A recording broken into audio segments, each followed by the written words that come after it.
وبنا ماي وحليب تحنا صرنا لبل يما صرنا لبل يقنا قلتي سينو كنت تكليب تعزاندي ويل رزاق المغرب داندي نعرسي لي اي شاندي تكليب تحساندي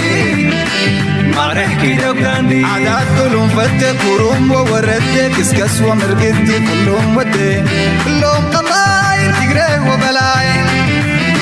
تقري وبلاين تقري وبلاين دليل برا برا قولي عوجة فرا الهيد يبقى مرة والساررة كلهم قطاين تقري وبلاين تقري وبلاين تقري وبلاين داريان كاراغا وينك الامورة لا نرقول يتنوغن نزولة لا لي ولا يجارد عنا سورة فتنوي نزولة جارد عنا سورة اللي ولو تقليد تحسان اللي ولو ما ريح كيدك شان لا لي ولا مولاي من فتنا لي ولا أتحب حابرنا اللي ولو تقليد تحسان اللي ولو ما ريح كيدك شان لي ولا حونا وبوارنا لي ولا منتو فناتنا لا لي ولا لنا لا لي ولا لي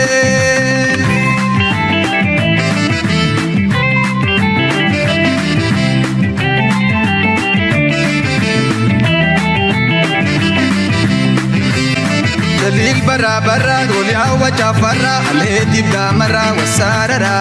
كلهم قطاين تقري وبلاين تقري وبلاين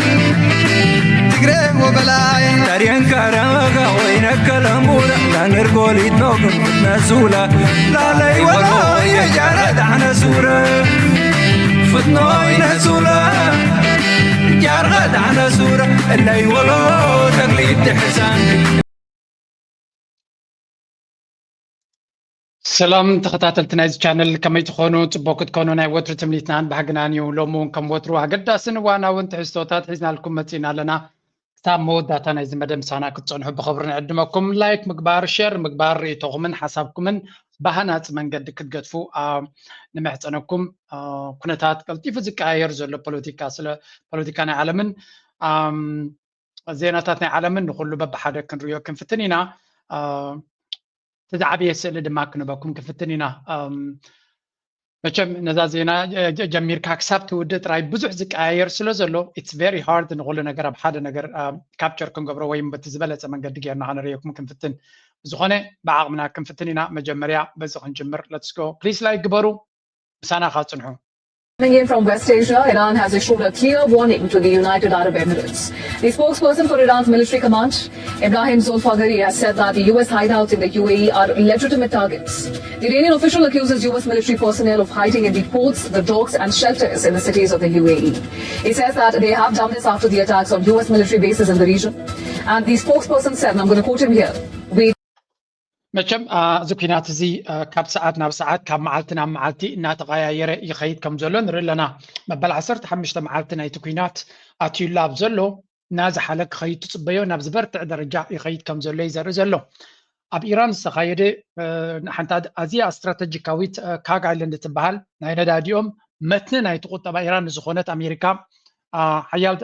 دبدابن مدقعتن دحرمت كيادا كم قبر ملسناتو إيران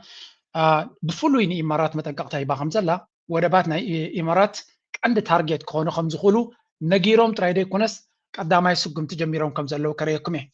زد ما هذا كابتي نزو كنتات نزلنا يو أزيو كبيت كجبر زخل نجر نتولي نجر زلوا سلذي زي قاتاتنا إمارات إرتراوي أنا بإمارات زلهم لعلتم كأخذ ليكمي إيران warns UAE residents to evacuate ports and docks أو أبكباب ودب زلهم كمون استفل على دوكينج ستيشنز أو أبتكو زلهم كابت بوتا نكر حق تسب عزيزة خمزلا من قارية دلي سلزي زد ما أب دبي تراي نبلي لنا أب جبل عالي تراي يكون أب جوي أب دابو ديو أب شارجيا ديو أب راس الخيمة ديو ولا فجورة ديو كالوت بوتاتنا إماراتنا جوعات ستيتس زلهم أب كل زلو سب كابت بوتات ترحق زح شيء مغنياتو سقوم تسلد وزدو درو جميرون كم زلو ما كريكمي እዚ ድማ ውፅኢት ናይቲ ኣሜሪካ ዘካየደቶ ወይ እውን ግብረ መልሲ ናይቲ ኣሜሪካ ዘካየደቶ ወታደራዊ ስጉምቲ እዩ እንታይ ኣካይዳ ነይራ ኣሜሪካ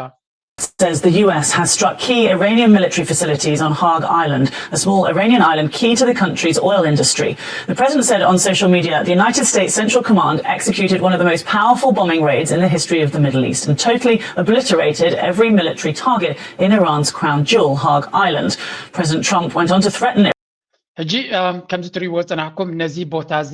ካርመየ ኢሉ ይፍክር ነይሩ በብርቱዕ ድማ ሃሪመዮ ይብል Haag Island, where 95% of the country's entire oil exports are loaded before heading to the global market. The tiny 21 square kilometer island holds massive outsized strategic importance, and because ሕጂ ከም ትሪእዎ ዘለኹም እዚ ካግ ኣይላንድ ዝበሃል ንኢራን ኣዝዩ ኣገዳሲ ደሴት እዩ እዚ 9 ሚታዊት ነዳዲ ናቶም ካብዚ ቦታ ተፃርዩ ናብ ዕዳጋ ዝኸይድ እዚ ድማ ኣብ ፖለቲካ ናይ ኣሜሪካ ኣብ ወታደራዊ ኣተሓሳስባ ናይ ኣሜሪካ ንዓመታት ዝቐፀለ እዩ ነዚ ቦታ እዚ ክሃርምዎ ነዚ ቦታ እዚ ክቋፀርዎ ነዚ ቦታ እዚ ብኸመይ ሕሉፍ ሓሊፍዎም ኣብዚ ገይም ናይ ሰባት ዝፃወትዎ ገይም ኣብ ብዙሕ ገይማት ዝኣተወ እዚ ካግ ኣይላንድ ብኸመይ ትቋፀሮ እንታይ ክትገብር ትኽእል ንዝብል ማለት እዩ ስለዚ ድሮ ካብቲ ቀዳማይ ክፋል ናይቲ መጥቃዕቲ ሓሊፎም ሕጂ ወታደራት ናይ ኣሜሪካ ኣብዚ ቦታ ኣትዮም ነዛ ደሴት እዚኣ ክቋፀርዋ ይዝረብ ከም ዘሎ እዩ ዝነግር ኣብዚ ከም ትሪእዎ ዘለኹም ብዙሕ ሓበሬታ ወፂሎ ኣክሲዮስ ዝበሃል ሓደ ካብቶም ብዙሕ ናይ ምስጢራዊ ሓበሬታ ናይ ኣሜሪካ ደውፅ ዝበሃል እዩ ስለዚ ኣሜሪካ ስፔሻል ፎርስስ ናታ ሰዲዳ ነዛ ደሴት እዚኣ ክትቋፀራ ክትሓስብ ከም ትኽእል ምክንያቱ ናይ ባሊስቲክ ሚሳይላት ናይ ኣሜሪካ ናይ ኢራን ናይ ድሮናት ኣቕምናቶም ናይ ሚሳይላት ምፍራይ ኣቕምናቶም ኤር ዲፈንስ ናቶም ከምኡውን ሓይሊ ባሕሪ ናቶም ኣዳኺምናዮ ዝብል ዘረባ ብተደጋጋሚ ይጥቀሙ ስለ ዘለው ነዚ ስጉምቲ እዚ ንክወስድዎ ይዳለዉ ከም ዘለው እዩ ዝንገር ስለዚ እቲ ኩናት ናብ ዝገደደ ደረጃ ናይ ምስጋር ዘሎ ተኽእሎ ብሉምበርግ እውን ከምኡ ኢሉ ነይሩ ካልኦት እውን ነቲ ሓበሬታ ተዛሪቦም ነይሮም ሶም ጥራይ ግን ኣይኮኑን ወላ እቲ ሰነት ናይ ኣሜሪካ እውን ኣብቲ ዝተገበረሉ ብሪፊንግ ዝበሃል ኣብ ዝሓለፈ እዋን ንዑ ዝመስል ዘረባ ኣስሚዖምና ነይሮም seem to be on a path toward deploying American troops on the ground in Iran to accomplish any of the potential objectives here. Haag Island ስለዚ ከም ትሪእዎ ዘለኹም ድሮ ሓደ ካብቶም ብሉመንታል ዝበሃል ሪቻርድ ብሉመንታል ዝበሃል ናይ ኣሜሪካ ሴኔተር ድሕርቲ ናይ ንሰነት ናይ ኣሜሪካ ዝተዋሃበ ብሪፊንግ ዝሃቦ ኣሜሪካ ወታደራዊ ናይ ስፔሻል ፎርስስ ስጉምቲ ክትወስድ ከም ትደሊ ዘላ እዩ ዝንገር ዘሎ ስለዚ ነዛ ደሴት እዚኣ ንምቁፅፃር ካልኩሌሽንስ ይካየድ ከም ዘሎን እቲ ዝገብርዎ ዘለው ወታደራዊ ስጉምቲ ድማ ነዚ ኩነታት እዚ ከንፀባርቀሎም ዝኽእል እዩ ድሮ ፋንታዚ ናይ ኣሜሪካውያን ብዝሰፍሐ መልክዕ ይዝረብ ኣሎ ነዚ ንክገብር እዚ እቲ ሓደ ክፋል እዩ ኣሜሪካ ክትገብሮ ትኽእል ኢራን ድማ እንታይ ግብረ መልሲ ክትህብ ትኽእል ንነፍሱ ዝኽኣለ ክኸውን ከሎ እቲ ስፔኩሌሽን ዝግበር ዘሎ ናብታት ኣይንኸይድ ኢና እቲ ቀንዲ ኣብ ባይታ ዘጋጥም ዘሎ እንታይ እዩ ክንርኢ ክንክል ኣለና ንዓና ዘገድስ ኣብ ባይታ እንታይ የጋጥም ኣሎ ራይት ናው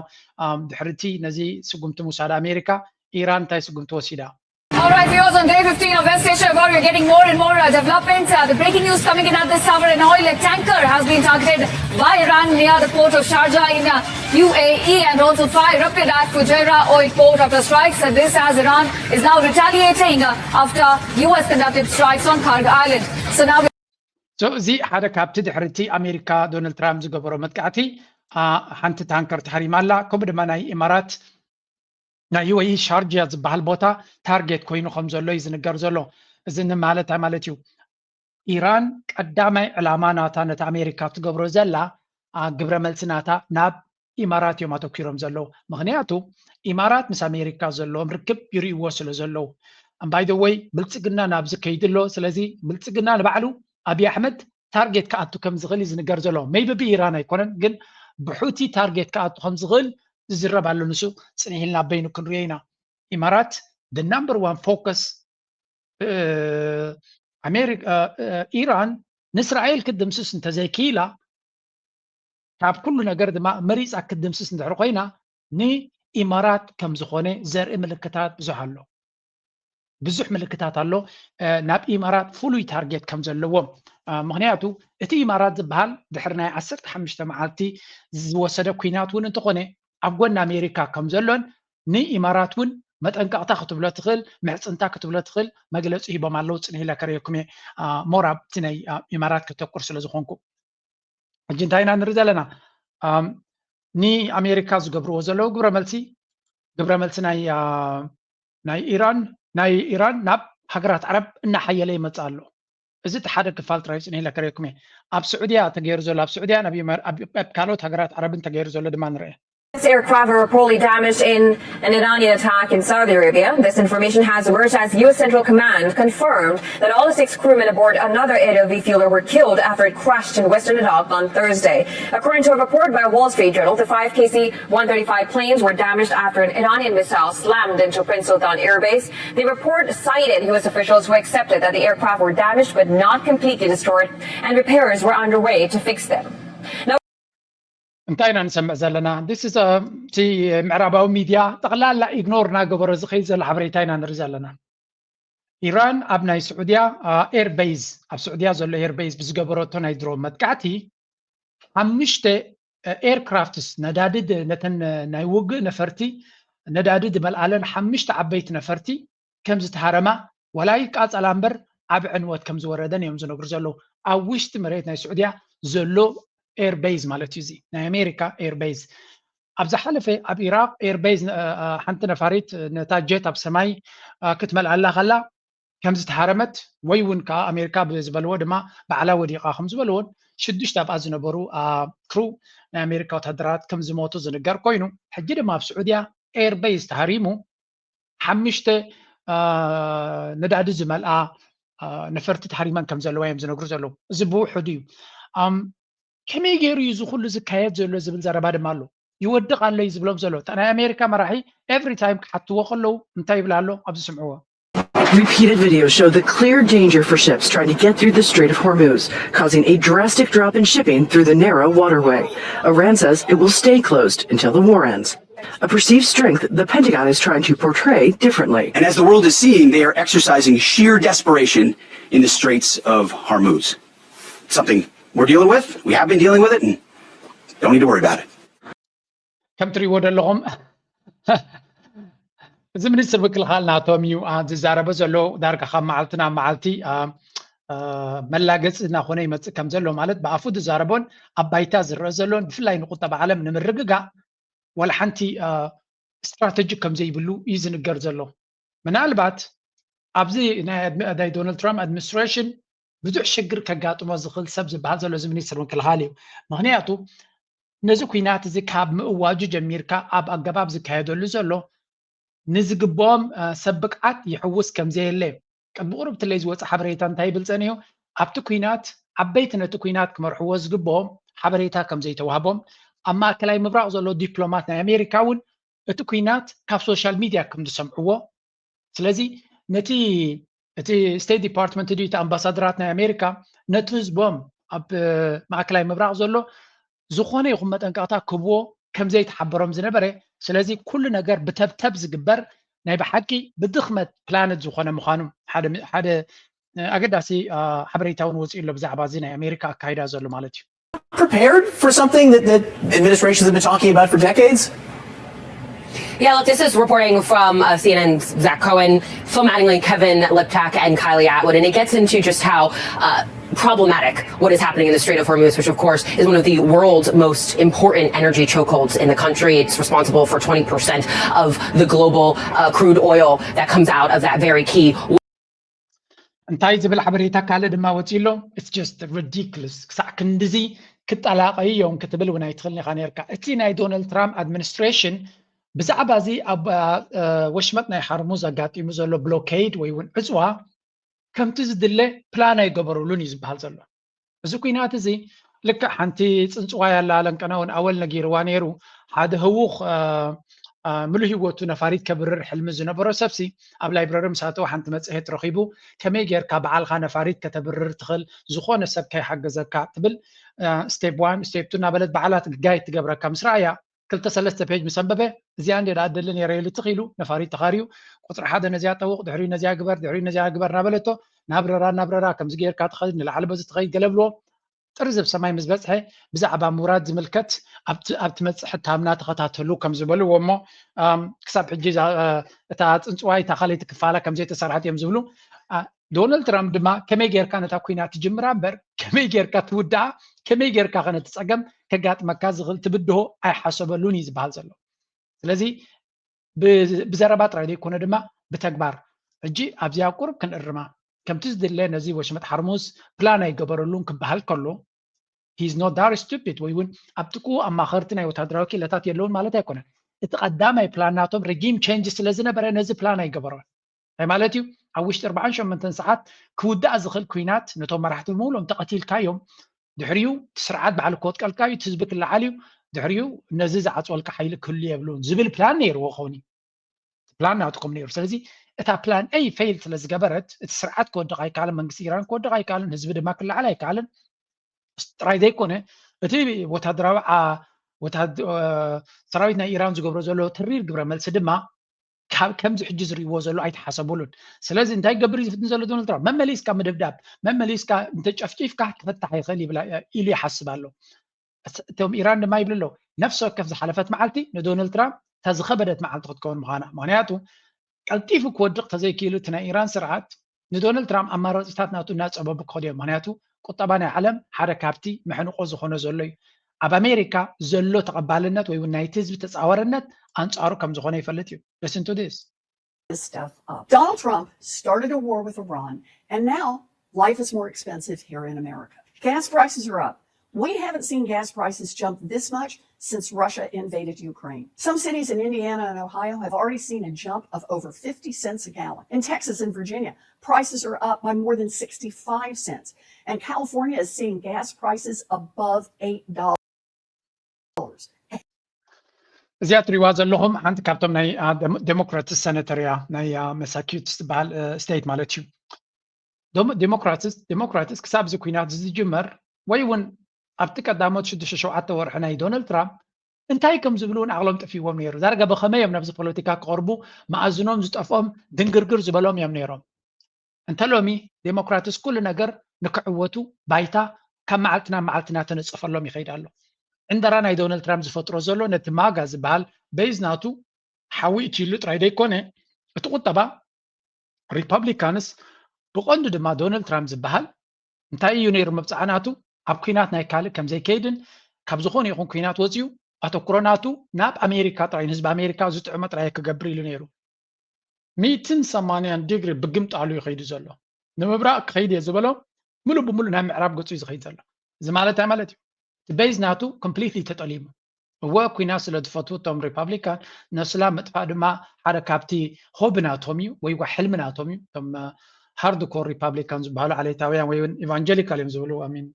ناي كريستوس عتينا بحالتيهم كريستوس فقري يسبغ نيرنو توم زقتلو زنبرون محرز وج نبريتا ناي امريكا ايفانجيليكال تشيرش تبال وي ونتوم ناي دونالد ترامب بيز زقتلو هايمانوت جن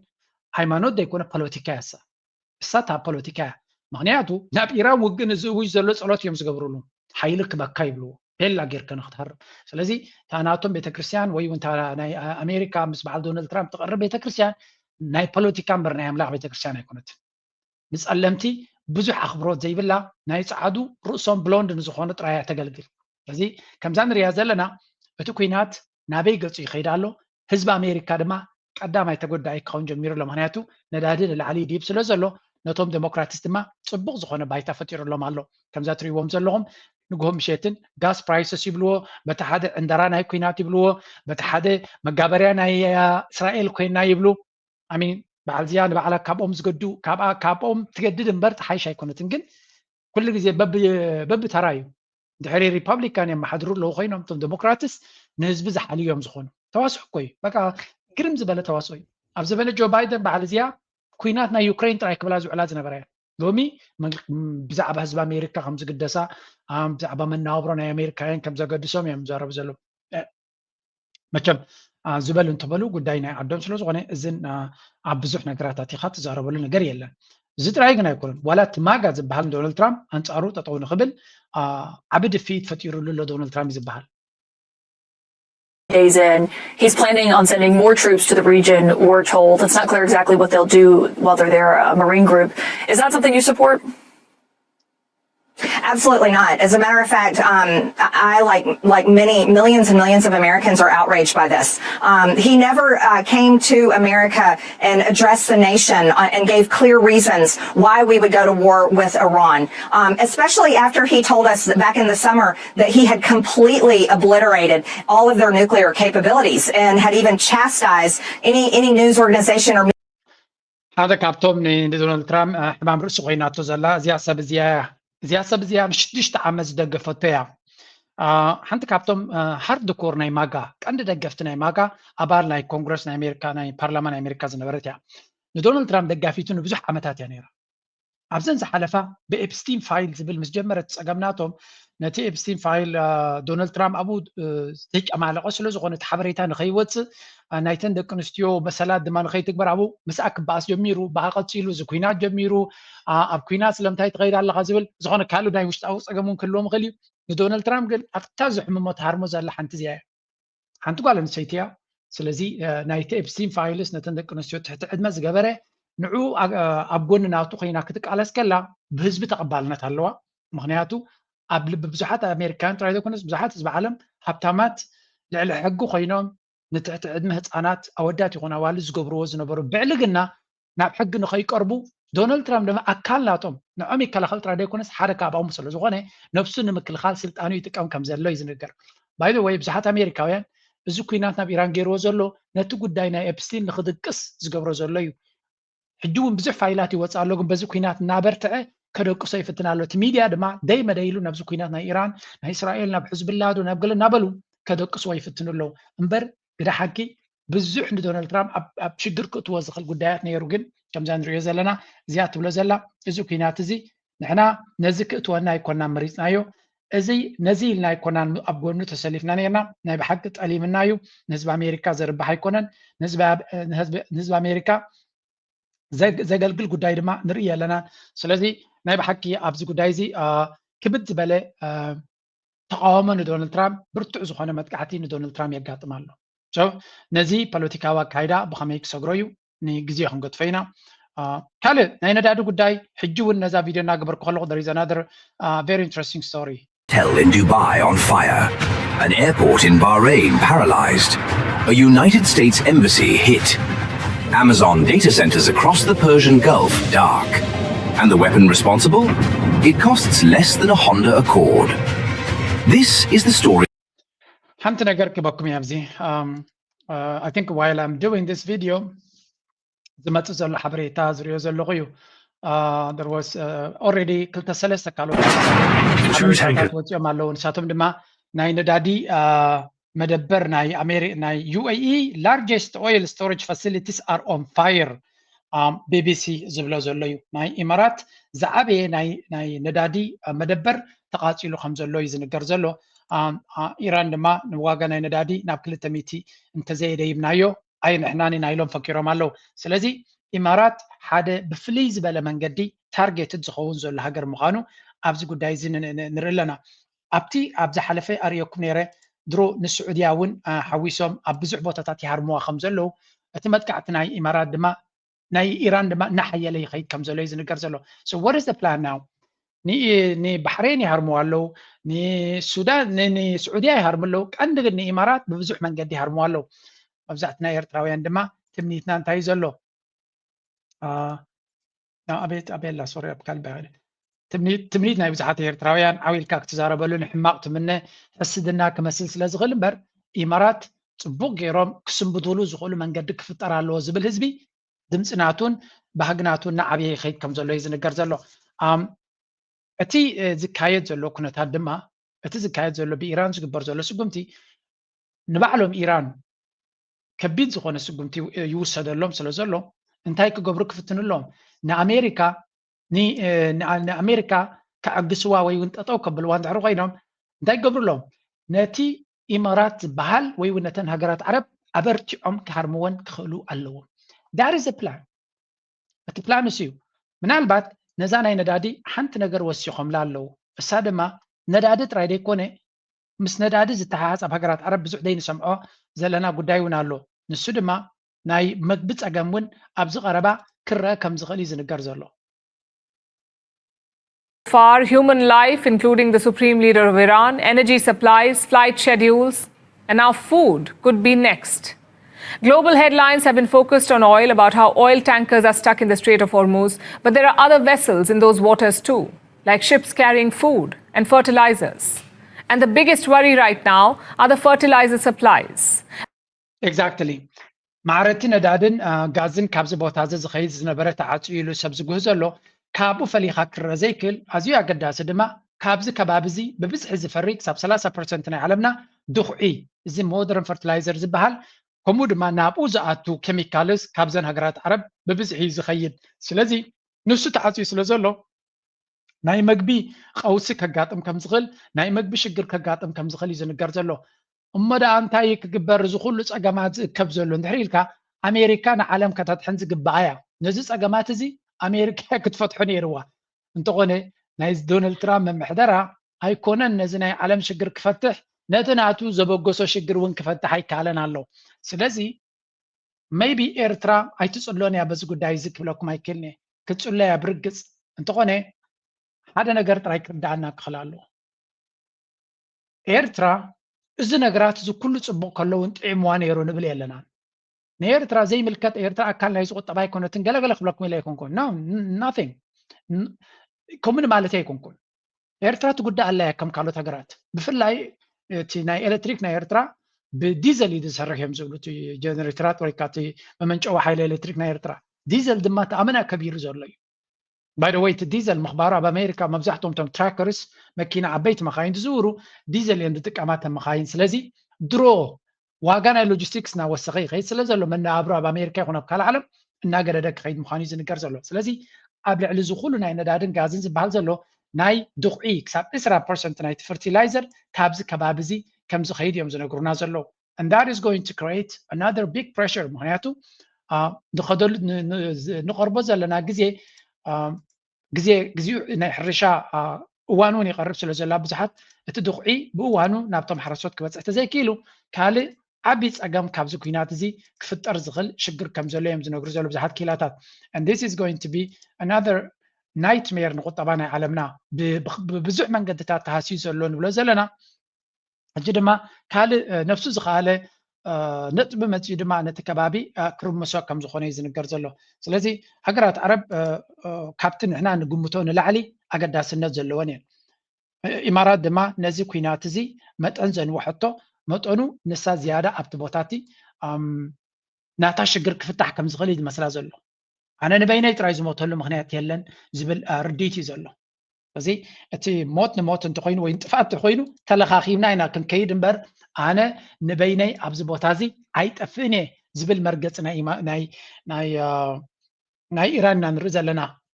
እንተኸይደ እንተኾነ ነዚ ኩናት እዚ ክዕወተሉ እየ እንተዘየለ ድማ ለኪመ ክኸይድ እየ ንካልኦት ዝብል መርገፂ ሒዛ ትኸይድ ዘላ እምበር ከምዚ ክኸይድ ከሎ ብዙሓት ክኢላታት እንታይ እዮም ዝብሉ ዘለዉ እንታይ ዓይነት መፍትሒ ክግበር ይኽእል ብፍላይ ድማ ሃገራት ዓረብ what can they do ንሃገራት ዓረብ እንታይ ዝፅበየን ዘሎ መቸም መወራዘይ ናይ ብዙሓት እንዲኦም ኮይኖም ዘለዉ ሓንቲ ካብቲ ንመወራዘይ ኢሎም ዝጥቀሙላ ዘሎ ቪድዮ እስከ ንስማዕ እያ መፃኢ ናይ እዚኦም ሃገራት ዓረብ እንታይ ክኸውን Iranian politics in the Gulf used to look like this. Right now, it looks like this. Following the joint Israeli and US attacks on Iran, the Islamic Republic lashed out and struck its neighbors, all the Gulf nations, also referred to as GCC countries. Many places it hit host US bases or military facilities. Even so, those retaliation strikes have not only done actual damage, they've also done significant diplomatic damage. That was made clear by the Qatari Prime Minister in an exclusive interview with Sky News 10 days into the war. What happened is really a huge shakeup for the trust. ሕጂ እንታይ እዩ ዝበሃል ዘሎ ሃገራት ዓረብ በዚ ኢራን ትገብሮ ዘላ ኣመና ተቆጢዖምን ተቐይሞምን ከም ዘለዉ እዩ ዝንገር ዘሎ ብርግፅ ንሃገራት ዓረብ ጥራይ ዘይኮነስ ዋላ እቲ ካልእ ኣቦን ዝቕመጥ ዘሎ እውን ሂወቱ ንሓዋሩ ክቕያር ከም ዝኽእል ድሮ ተቐይሩ እንዲ ዘሎ ንሓዋሩ ግን ክቕያር ከም ዝኽእል ኩነታት እዩ ዝፍጠር ዘሎ እዮም ዝብሉ ዘለዉ እዘን ሃገራት ዓረብ ምስ ኢራን ዝምድና ንክፈጥራ ፈቲነን ነይረን እየን ዲፕሎማሲ ስዑድያ ፈቲና ዑማን ፈቲና ቀጠር ፈቲና ወላ እውን ኢማራት እውን ይፍትን ነይሩ እዩ كل زي دبلوماسي مس إيران دفتن زنبرة جن ولا حنت فريم سألن مغنياتو نساتن زيادة لعل إسرائيل كدب دبان كرماني ينزل رأي زلوا يمزلوا زلوا بنا إيران التحساس بعد ما تونكو نتكوينات أو نمبلي كتكملوا زغلوا لفرج حدا نسيو كلام مرات يبلوم مغنياتو نيوكلير يبلوم من كفراره لزغلوا سلزي نزن حجرات عرب نا أمريكا كان مشارف زغونو بأن عند حريم كان عند حيل كان تحميم كاين مفتحك ما تأكاي خل خون زبل calculation جيروم يمز خد زلوا حجرات عرب كابز حجز زكاية زلوا بخمي كوت عين انتهي كون خل ما عين نزبل دما حركاتي مبزحتهم political commentators بيزي جير زلوا رسيز بحال زلوا نعم حنت بزيا ولا تومناي ماجا دقفتي زبلوا زلوا بزع بعضين حجرات كلتا ريتوتات كمكمية. The 6 Gulf monarchies that control a lot of the world's energy. And by the way, they're pro-American and decent people, as you know, because you and I had lunch there. This is a nice part of the world. It's being destroyed. Yeah, these are our allies. We have bases in these countries for a reason, not just to protect Israel, but to protect the Straits of Hormuz. We haven't been able to defend these countries to the extent that I think they thought we would be able to. We've moved a lot of the anti-missile defense that might have protected them to Israel. And so for them, at the end of all of this, the question is going to be, do we allow the Americans to come back and occupy bases on the Persian Gulf? What's in it for us? We just got bombed for it. No one protected us. Our energy infrastructure is damaged. Our economy is offline for months as we rebuild it. In the case of Dubai, you know, it's a branding disaster. Like, there's no upside. And so at that point, the Chinese, the world's largest economy, kind of sat this out on the sidelines, said basically nothing, maybe called on to negotiate some kind of peaceful resolution to this. The Chinese, not the US, the Chinese. And then it naturally follows that China, which is the largest trading partner of every country on both sides of the Persian Gulf, would become the dominant power in the Persian Gulf. مچم دونالد ترامب كم زنايزي كحسب كم نايتكت هاكو كارلسن جيوبوليتيكال اناليسيس كجبر عمزل لوي مسلنيو كالوت حسيبهم زحبوي كتكبر زخل انتهي زبل زلو እዚ ተገይሩ ዘሎ ኩናት ኣሜሪካ ተዛዓበየት ከሳሪት እያ የስ ሃገራት ዓረብ ዓብ ክሳራ የጋጥመና ኣሎ ግን ካብ ማዕሪኦም ትኸስር ዘላ ድማ ኣሜሪካ እያ ስለምንታይ ይብላ ኣሎ እዘን ሃገራት ዓረብ ንኣሜሪካ ኣሚነን ምስ ኣሜሪካ ምሕዝነት ፈጢረን ናይ ኣሜሪካ በይዛት ገይሮ ማዓት ቢልዮናት ገንዘብ ንሴኩሪቲ ንዓና ክኸፍሉን ኣፅዋርናትና ይገዝኡ ነይሮም ኩሉ እቲ ነዳድዮም ዝሸጥዎ ድማ ናብ ናይ ኣሜሪካ ስቶክ ማርኬትን ካፒታል ማርኬትን ኢንቨስት ይገብሩ ነይሮም እዚ ድማ ንኣሜሪካ ሱፐር ፓወር ኮይና ንኽትከይድ ይቕፅል ነይሩ የኽእላ ነይሩ ሎሚ ንእስራኤል ከነርብሕ ኢልና ብዝገበርናዮ ኩናት ካብ እስራኤል ንላዕሊ ዋጋ ሶም ይኸፍሉ ኣለዉ እቲ ዘሕዝን ክፋል ድማ እቲ ንእስራኤል ንክንከላኸለላ እስራኤል ኣይትኸፍለናን እያ ኢሉ ሓገይዚ ኣሜሪካ ንእስራኤል ንምክልኻላ ኢላ ትገብሮ ንእስራኤል ይኸፍልዋ እዮም ሃገራት ዓረብ ግን ንኣሜሪካ ክትከላኸለሎም ይኸፍልዋ ስለዚ ነቶም ዝኸፍሉና ክንድንከላኸል ንዓታቶም ክንከላኸል ዝግባአና ንሃገራት ዓረብ ኣፅዋርና ካብ ወሲድና ኤር ዲፈንስ ንእስራኤል ወሲድናዮ ስለዚ ካብዚ ንላዕሊ ሃገራት ዓረብ ክጥለማ ይከላን እየን እዚ ኩናት እዚ ብፍላይ ድማ ሃገራት ከም በዓል ዱባይ ዝኣመሰላ ድማ ንሓዋሩ ክፅገም ዘይክእል ብራንዲንግ ብራንድ ማለት እቲ ኣብ ርእስኻ ትቐርፆ ናይ ኢማራት ወይ ናይ ዱባይ ጉዳይ እዩ ስለዚ እሱ ንሓዋሩ ተቐዲዱ ኣሎ እቲ ሚራጅ ወይ እውን እቲ ኣብ ርእስኻ ክፈጥርዎ ዝደልዩ ዝነበረ ብራንድ ከይዱ ኣሎ ሴፍቲ ኤንድ ስታቢሊቲ ስለዚ ሴፍ ሄቨን ኤንድ ስቴብል ዝኾነ ዘይትንከፍ ዘተኣማምን ሃገር ወይ ከተማ ኢሎም ክሸጥዎ ፈቲኖም ነይሮም ዘተኣማምን ኣይኮነ ርጉእ ከ ኣይኮነ ስለዚ እዚ ማለት ናብ ኢማራት እትገብሮ ነገር ድሕሪ ወይ ናብ ዱባይ እትገብሮ ነገር ከምቲ ናይ ቀደም ሓሳብ ሃሊካ ኣይኮነን ከም ማእከላይ ምብራቅ ልክዕ ከም ኣብ ኢራቅ ኢንቨስት ትገብር ከም ዘለካ ወይ እውን ልክዕ ከም ኣብ ሊባኖስ ኢንቨስት ትገብር ከም ዘለካ ከም ካልኦት ሃገራት ዓረብ እምበር ፍሉይ ኣይኮነ ኢንፋክት ካብኡ ሃማን ዝገደደ ስለዚ እንታይ ዝብል ዘሎ እዘን ሃገራት ዓረብ ሓንሳብን ሓዋሩን ካብ ኣሜሪካ ዘለዎን ኣጠማምታ ንክቕይራ ተገዲደን ከም ዘለዋ እዩ ዝነግር ዘሎ እዚ ድማ እንታይ እዩ ከስምዕ ዝኽእል እዩ ዝብል ዘሎ እዚ ኩናት እዚ ክውዳእ እንድሕሪ ኮይኑ ቻይና እያ ክትውድኦ ቻይና መፅያ ምስ ተዳኸመት ኣሜሪካ ኣብዚ ኩናት ሚሳይላት ወዲኣ ድያ ገለ ምስ ተዳኸመት ቻይና እያ መንጎኛ ክትከውን ምክንያቱ ሃገራት ዓረብ ንቻይና እዩ ንግድናቶም ንቻይና እዮም ዘኽብሩ ኢራን ድማ ንቻይና እያ ተኽብር ስለዚ ገለ ዓይነት መዛዘሙ ክትገብረሉ እያ ብኢራን ዘሎ ወገን ተተዓዊቱ ምስ ቻይና ክሰርሕ ምክንያቱ ቻይና እያ ተቐንዲ ዓሚልናቱ ኩለን ሃገራት ዓረብ ድማ ቻይና እያ ትገዝኦ ዘላ ነዳዲአን ካልእ ንግድናተን ድማ ምስ ቻይና እዩ ስለዚ ቻይና ኣብዚ ፐርሽያን ጋልፍ ዝበሃል እቲ ዝሓየለ ዶሚኒያንት ፎርስ ኮይኑ ክወፅኡ እቲ ዝዓበየ ክሳራ ከጋጥሞ ዝኽእል ድማ ንሕና ኢና እዩ ዝብል ዘሎ ቨሪ ኣኩሬት ፅቡቕ ዝኾነ ኣናሊሲስን ፅቡቕ ዝኾነ ሓበሬታና ንርኢ ዘለና እቲ ኩናት ክውዳእ እንድሕር ኮይኑ ድማ ብኸምኡ መንገዲ ጥራይ ክውዳእ ካልእ መዛዘሚ ክግበረሉ ዝኽእል መንገዲ ይረአ የለን this is how it's going to end ምውዳእ እንተሎ ብኸመይ ክውዳእ that the US is expected to send more ships and Marines to the Middle East. That's according to our US news partners, CBS. The reinforcements are expected to come from an amphibious-ready group led by the USS Tripoli, which is currently in Japan. Meanwhile, the embassy in the Iraqi capital, Baghdad, has been hit in a missile attack. The strike caused smoke to rise from the embassy's building. كم تري وزلهم أمريكا أب كليات مجالي حزلا زي أبيراق إمباسنا أمريكا بيراق تهريب له إمباسنا أمريكا بسعودية تهريمو إمباسنا قنصلنا أمريكا أب دبي تهريمو أب بزوع بوتات تبهريم له ببزوع بوت من قد ما تشفشف الله زتري وزلهم دما تي كاب جابان دم وزلو وتهدراوي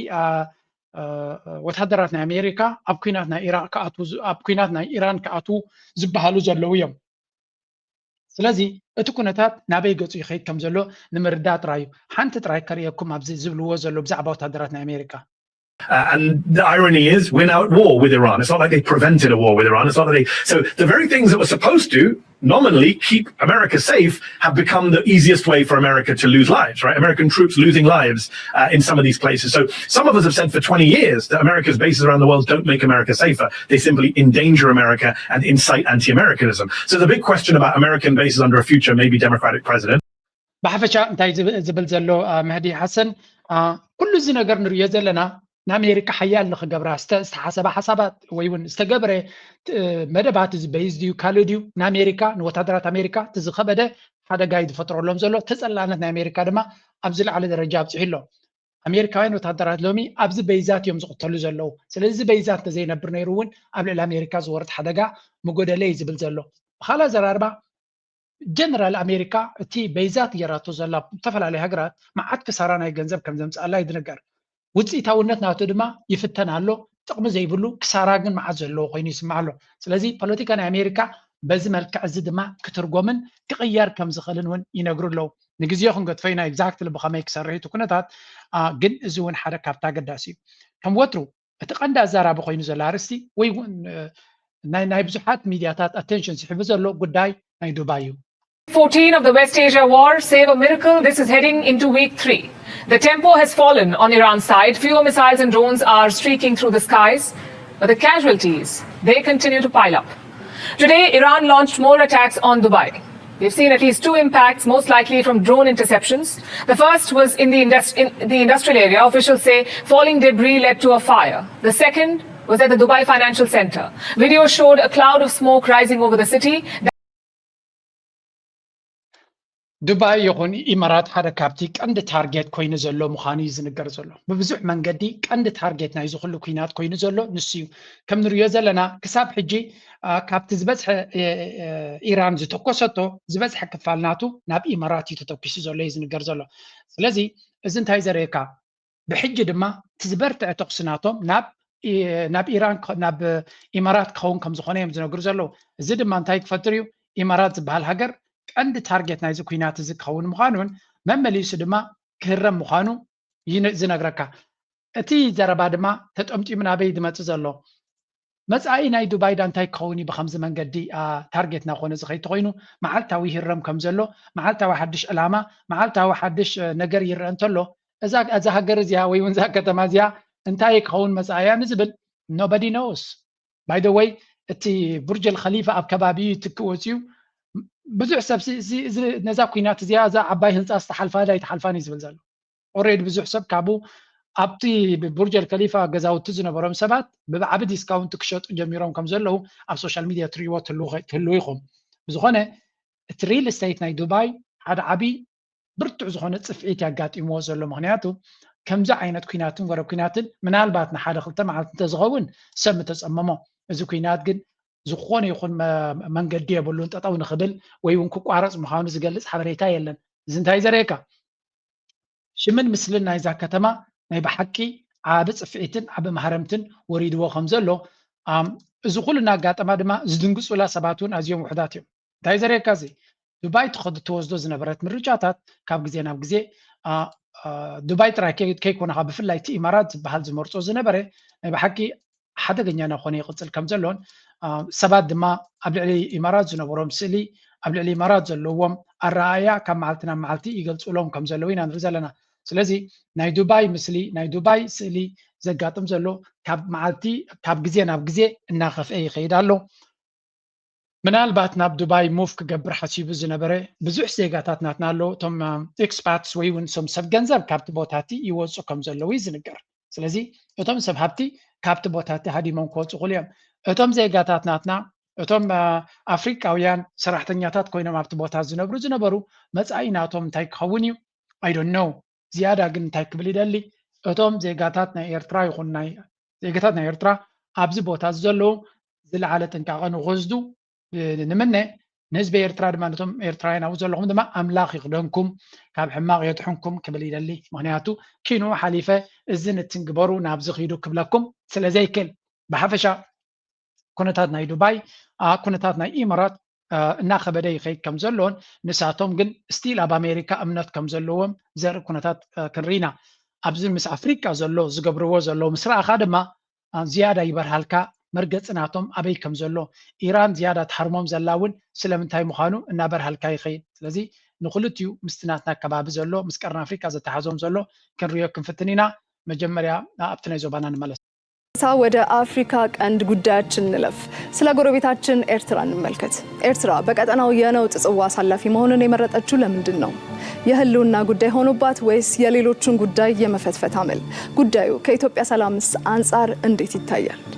የማይጸኑ የተኩስ አቁም ስምምነቶችና ፈታኝ የሽግግር ሂደቶች የአፍሪካ ቀንድ የፖለቲካ መልክዓ ምድርን በሚያናውጡበት በዚህ ወቅት ሁሌም አንድ የማይቀየር እውነት አለ እርሱም የኤርትራ አመል ነው ኤርትራ ሰላም ለማውረድ በሚደረግ የድርድር ጠረጴዛ ላይ አትታይም ነገር ግን ለምህረት የተለፋለት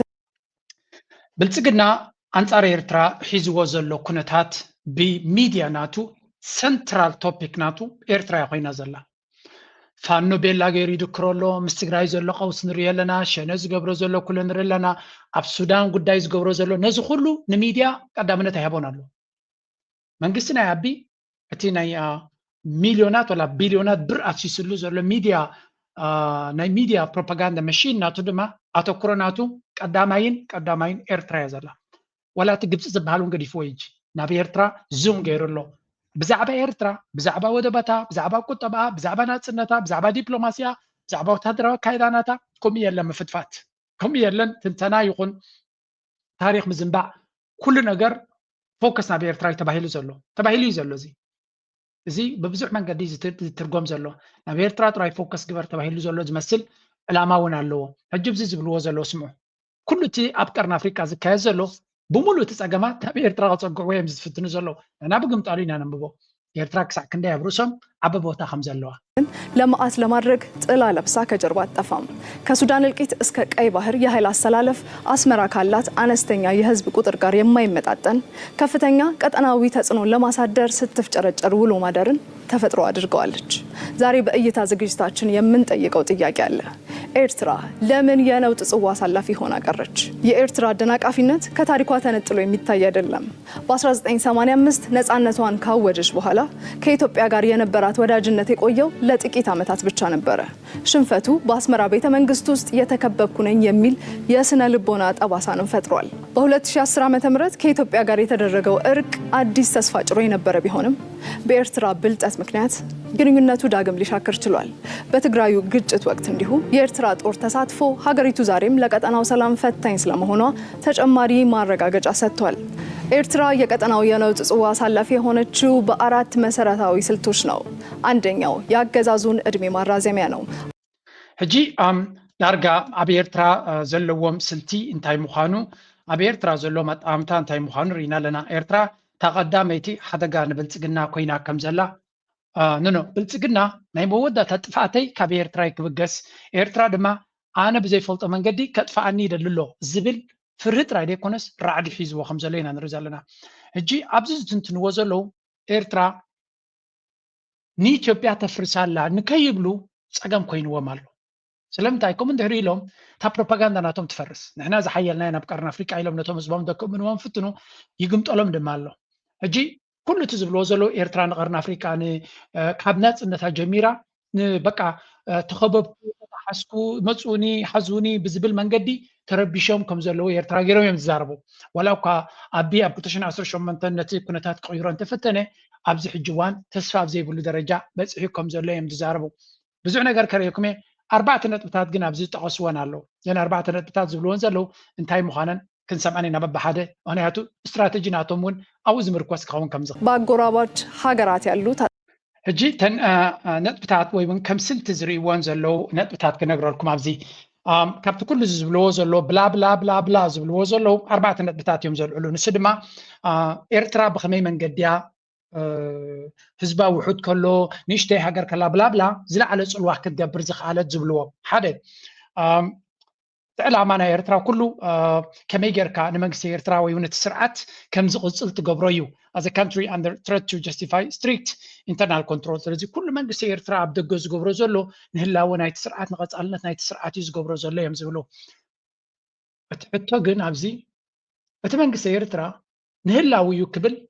ንደገ ዘለዎ ሓይልታት ከምዚ ይገብረሎም ክብል ከሎ እቶም ናይ ደገ ሓይልታት እንታይ ይገብሩሎም ንኣብነት ብልፅግና እንታይ ይገብራሎ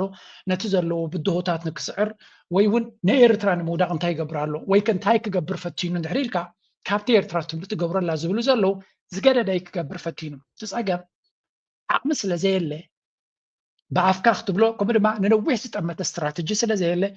ልዕሊ ኩሉ ድማ ዋላ እውን ስትራቴጂ ሃሊካ ነቲ ስትራቴጂ ናትካ ዓቕሊ ጌርካ ክትከዶ ትኽእል ኣይትኽእልን እዩ ንጎሆን ምሸትን ስልትና ቀየርካ ስትራቴጂና ቀየርካ ክኸውን ስለዘይክእል ብዝኾነ ኤርትራ ንዘለዋ ኩነታት ንስርዓት መንግስቲ ኤርትራ ንክቕፅል ናይ ደገ ዘሎ ፀገማት ኣገዳሲ እዩ ዝብል ስነ መጎት ዝሞተ እዩ ነዊሕ ዝገበረ ዘረባ እዚ ካልእ ፕሮክሲስ ኤርትራ ብውሑድ ባጀት ነተን ከባቢ ሃገራት ንክትብፅብፅ ነቶም ኣብ ውሽጢ ሃገር ኣብ ካልኦት ሃገራት ንዘለዉ ዕጡቃት ጉጅለታት እያ ትድግፍ እዮም ዝብሉ ዘለው ስለዚ እስከ ሱዳን ወሰድ ኤርትራ ንመን ትድግፍ ኣላ ኣብ ሱዳን ወይ ውን ጅቡቲ ንኽእል ኤርትራ ናይ ፖለቲካ ናይ ጅቡቲ እንታይ ኢድ ኣለዋ ወይ ኣብ የመን ማለት ጎረባብትና ሶም እዮም ኤርትራ ንካልኦት ሃገራት ደጊፋ ንሳ ትድግፎ ስርዓት ኣብ ካልእ ሃገር ከቃፅል ኣይሰማዕናን ንስኻትኩም በዓልኩም ዝፈጠርኩሞ ፋኖ ንኣብነት ንፋኖ እንዲኹም ትድግፉ ትብሉ ፋኖ ብልፅግና ኣብ ስልጣኑ ንክቕፅል ዓብይ ኣበርክቶ ዝገበረ ኢልኩም ዝመስከርኩም በዓልኩም ኢኹም ስለዚ ፋኖ ትማል ምሳኹም ነይሩ ኣንጻርኩም ንክገብሩ ዝኸውን ዝገበርኩም በዓልኩም ኢኹም ናብ ኤርትራ ክትፀግቡ ኣይትኽእሉን ኢኹም እቲ ካልእ ውይ ዘብለኩም ዘሎ ድማ ንኣብነት ዝረእይዎ ሓደ ኢትዮጵያ ሲነማ ኢሉ ውፅይዎ ነይሩ እዚኣ እቲ ሃገሮም እዚኦም ኦላ ወይ ካሸነ ኣብ ከባቢ ኣዲስ ኣበባ ዘለዎ እዮም ነታ ሃገር ከመይ ይገብርዋ ኣለዎ ትሪኡ ኣለኹም ኣብዚ ኸድዎ እቲ ሃገር ክትቃፀል ኢና ንርኢ ዘለና this is what's happening ኣብ ኢትዮጵያ ሃገሮም እዚ ሸነ ምስ ኤርትራ ርክብ ከም ዘለዎ ወይ ውን ናይ ኦሮሞ ሓይሊ ምስ ኤርትራ ርክብ ከም ዘለዎ ዝገልፅ ዝኾነ ነገር የለን but this is happening right ኣብቲ ኣፍ ደገ ሃገሮምን ኣብቲ ድርኩኺት ናይ ኣዲስ ኣበባን ዘጋጥም ዘሎ እዩ ነዚ ኸ ምስ ኤርትራ ዲኹም ከተላግብዎ ሕጂ ነው ኩሉ ሰብ ፈሊጥኩም እዩ and it's not going to work ኣይክሰርሕን እቲ ጉዳይ ማለት እዩ ተመሊስና እንተሪናይ ኣብቲ ክትብሎ ፀንሐት ተንክልተ ካልኦት ስትራቴጂ ክወስኸልኩም እየ ዳይም ዝብሉ ዘሎ ኣብዚ ፕሮክሲ ስትራቴጂ ሬስ ጂኦፖለቲካል ሌቨሬጅ ቀይሕ ባሕሪ ስለ ዘለዎም ድማ ነቲ ባሕሮም ንካልኦት እናሃቡ ወይ ናሃቡ ዘይኮኑስ ብሰንኪ እቲ ባሕሮም ተደላይነት ስለ ዘለዎም ሓንሳብ ምስ ኢማራት ሓንሳብ ምስ ዑድያ ሓንሳብ ምስ ገለ ክኾኑ ዓቕሚ ኣለዎም እዚ ድማ ፀብለልትነት ወይ ውን ፀቕጢ ንክፈጥሩ ዕድል ይህቦም ኣሎ ካይመትም ሆኖ አይጠያይቅም ኢትዮጵያ እያነሳቸው ያለ ጥያቄ ፍትሃዊነት ነው የፍትሃዊነት ጥያቄ ነው ሲጀመርም ቀይ ባህር ሄዶ ኢፍትሃዊ በሆነ መንገድ ነው ቀይ ባህር የሄደበት እንዴት እንዳጣን አሰብን እንዴት እንዳጣን ወይ አጠቃላይ ኤርትራ እንዴት እንዳጣን የሚገልጽ ዶክመንት እንኳን እንደ መንግስት የለንም ሶ ኢፍትሃዊ በሆነ መንገድ ነው ሄደው ማለት ነው ኢፍትሃዊ በሆነ መንገድ ሄዷል ስለዚህ ኢትዮጵያ የምታነሳው ጥያቄ ከፍትሃዊነት አንፃር ነው ያነሳው ከም ትሪእዎም ዘለኹም እቲ ኣብ ኤርትራ ኣንጻር ኤርትራ ተገይሩ ዘሎ ኩነታት ክሳዕ ክንደይ ዓብይ ሰንተር ናይቲ ብልሽው ኣካይዳ ናቶም ኮይኑ ከም ዘሎ ኤርትራ ኢኻ ትሪኣ መወዳእታ ካብተን ሰለስተ ዝበልኩኹም ንቀይሕ ባሕሪ ከም ሌቨሬጅ ይጥቀም ዩዚንግ ኢንስታቢሊቲ ኣዘ ኔጎሲዬሽን ቱል ንሃገራት ድማ ርምስምስ ከም ዝብላ ምስ ገበርካ ሽዑ ብኡ መደራደሪ ወይ ውን ኣብ ጣውላ ፀብለልትነት ሒዝካ ክትቀርብ ትኽእል ዝብል ክሲ ኣብ ልዕሊ ኤርትራ ኢና ንርኢ ዘለና ሕጂ ናይ ኤርትራ ኩነታት ንርአ ኤርትራ ምስ ጎረባብታ እንታይ ዓይነት ዝምድና ኣለዋ ምክንያቱ እዚ ዘረባ እዚ ካብ ብዙሓት ሓይልታት ዝጥቀመሉ ኣጀንዳ ዘለዎ ዘረባ እዩ ኤርትራ ኣብ ሱዳን ኣብ ዝሓለፈ 30 ገለን ዓመታት ኤርትራ ዝሓገዘቱ ሓይሊ ንርግኣት ናይ ሱዳን ዘሪጉ ይፈልጥ ዶ ዶስ ብግምጣሉ ብመንግስቲ ሱዳን ዝድረኹ ሃገራት ሓይልታት ንልኡላውነትን ርግኣትን ናይ ኤርትራ ክዘርጉ ፈቲኖም ደሰይም ኣብ ኢትዮጵያ ዘሎ ሓይልታት ወይ መንግስቲ ኢትዮጵያ ኣብ ጉዳይ ናይ ኤርትራ እንታይ ተራ ይፃወት ነይሩ ብግምጣሉ ኤርትራ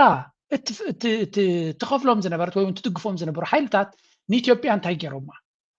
መጀመርያ ብክልቲኡ መንገዲ ኢትዮጵያ ኩሉ ዝነበረ ጭዋዳ ጌራ ኤርትራ ከተጥፍያ ፈቲና ብኩሉ መንገዲ ኤርትራ ትድግፎም ዝነበሩ ሓይልታት ግን ነታ ሃገር ናቅናቅ ከም ዘብልዋ ነቲ ስርዓት ማለት እዩ እቲ ሃገር ክትፈርስ ኣይደልዩን ኤርትራ ንኣብነት ኤርትራ ንደምሂት ይድግፍ ነይሩ ንግንቦት 7 ይድግፍ ነይሩ ናይ ክልል ሶማል ሓይልታት ይድግፍ ነይሩ ኩሉ እዚ ይድግፍ ነይሩ ይበሃል እዩ ሓቂ ድማ ነይሩ እዩ ኤርትራ ግን ነታ ኢትዮጵያ ንምፍርራስ እያ ትሰርሕ ነይራ ወይስ ነቲ ስርዓት ኣብ ኢትዮጵያ ዘሎ ንምእላይ ታሪኻ መብዛሕትና ነቲ ስርዓት ንምእላይ ነይሩ ግን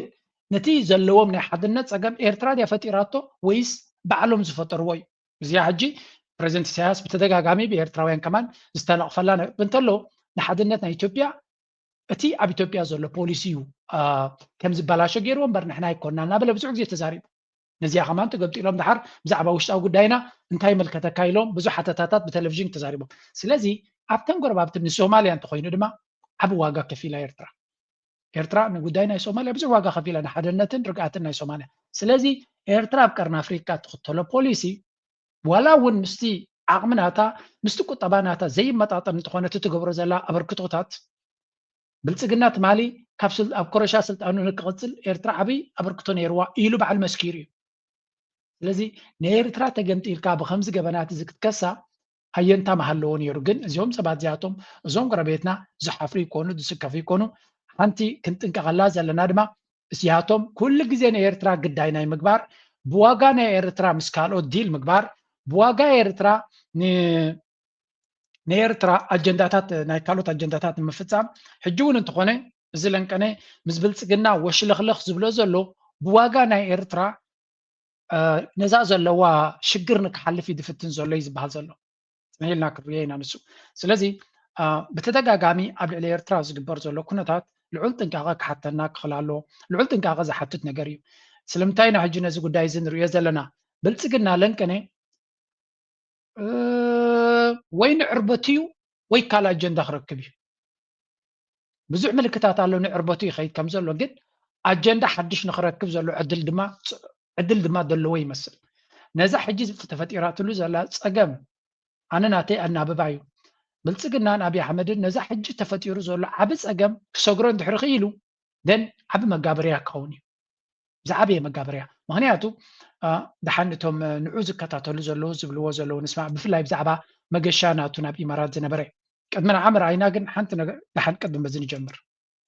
ለአብይ አህመድ ጋሞ ላይ የተንሸራተተ አፈር ወደ አፈርነት የቀየራቸው ኢትዮጵያውያን ህይወት ለአፍታም የሚቆረቁር አይደለም። በአገራቸው ያቀጣጠሉት እሳት የሚለበልበው ህዝብ ለእሳቸው አንዳች የሚያሳስብ አይደለም። እሳቸውን ያስበረገጋቸው ያስደነገጣቸውና ያሳሰባቸው ወንድሜ በሚሏቸው የመሐመድ ቢን ዛይድ አገር እናቴ በሚሏቸው የሼክ ፋጡማ ምድር ኢራን ሚሳኤል መተኮሷ ነው። ለበረራ በተከለከለ አየር ክልል ውስጥ ይዘውት የሄዱትን የኢትዮጵያን አየር መንገድም ወታደራዊ ኢላማ እንዲሆን አመቻችተውታል። ኢትዮጵያም በይፋ በኢራን ወረራ ላይ የምትሳተፍ አገር እንደሆነች እዩልኝ እወቁልኝ ብለዋል። እናም የኢራን ድሮኖች ከቴህራን 4 ኪሎ ስንት ኪሎ ሜትር ነው እያሉ እንዲያሰላስሉ የሚረዳቸውን ውግንና አይተዋል። እዛ ሃተታ እዚኣ ብጣዕሚ እዮም ፅቡቅ ገይሮማ እንታይ እዮም ዝብሉ ዘለዉ ብልፅግና ኣብ ኢትዮጵያ ዘጋጥም ዘሎ ስቃይ ኣይንታዩን እዩ he doesn't care አብይ አሕመድ ኣብ ኢትዮጵያ ዘጋጥም ዘሎ ፀገምን ሽግርን ዘገድሶ ኣይኮነን ቀንዲ ንዑ ድቃስ ለይቲ ከልይዎ ዘሎ እቲ ጎይታ ናቱ ዝኾነ ኢማራት ብኢራን ዝወርዶ ዘሎ ሓደጋ ልክዕ ኣብ ነፍሱ ከም ዝወርድ ዘሎ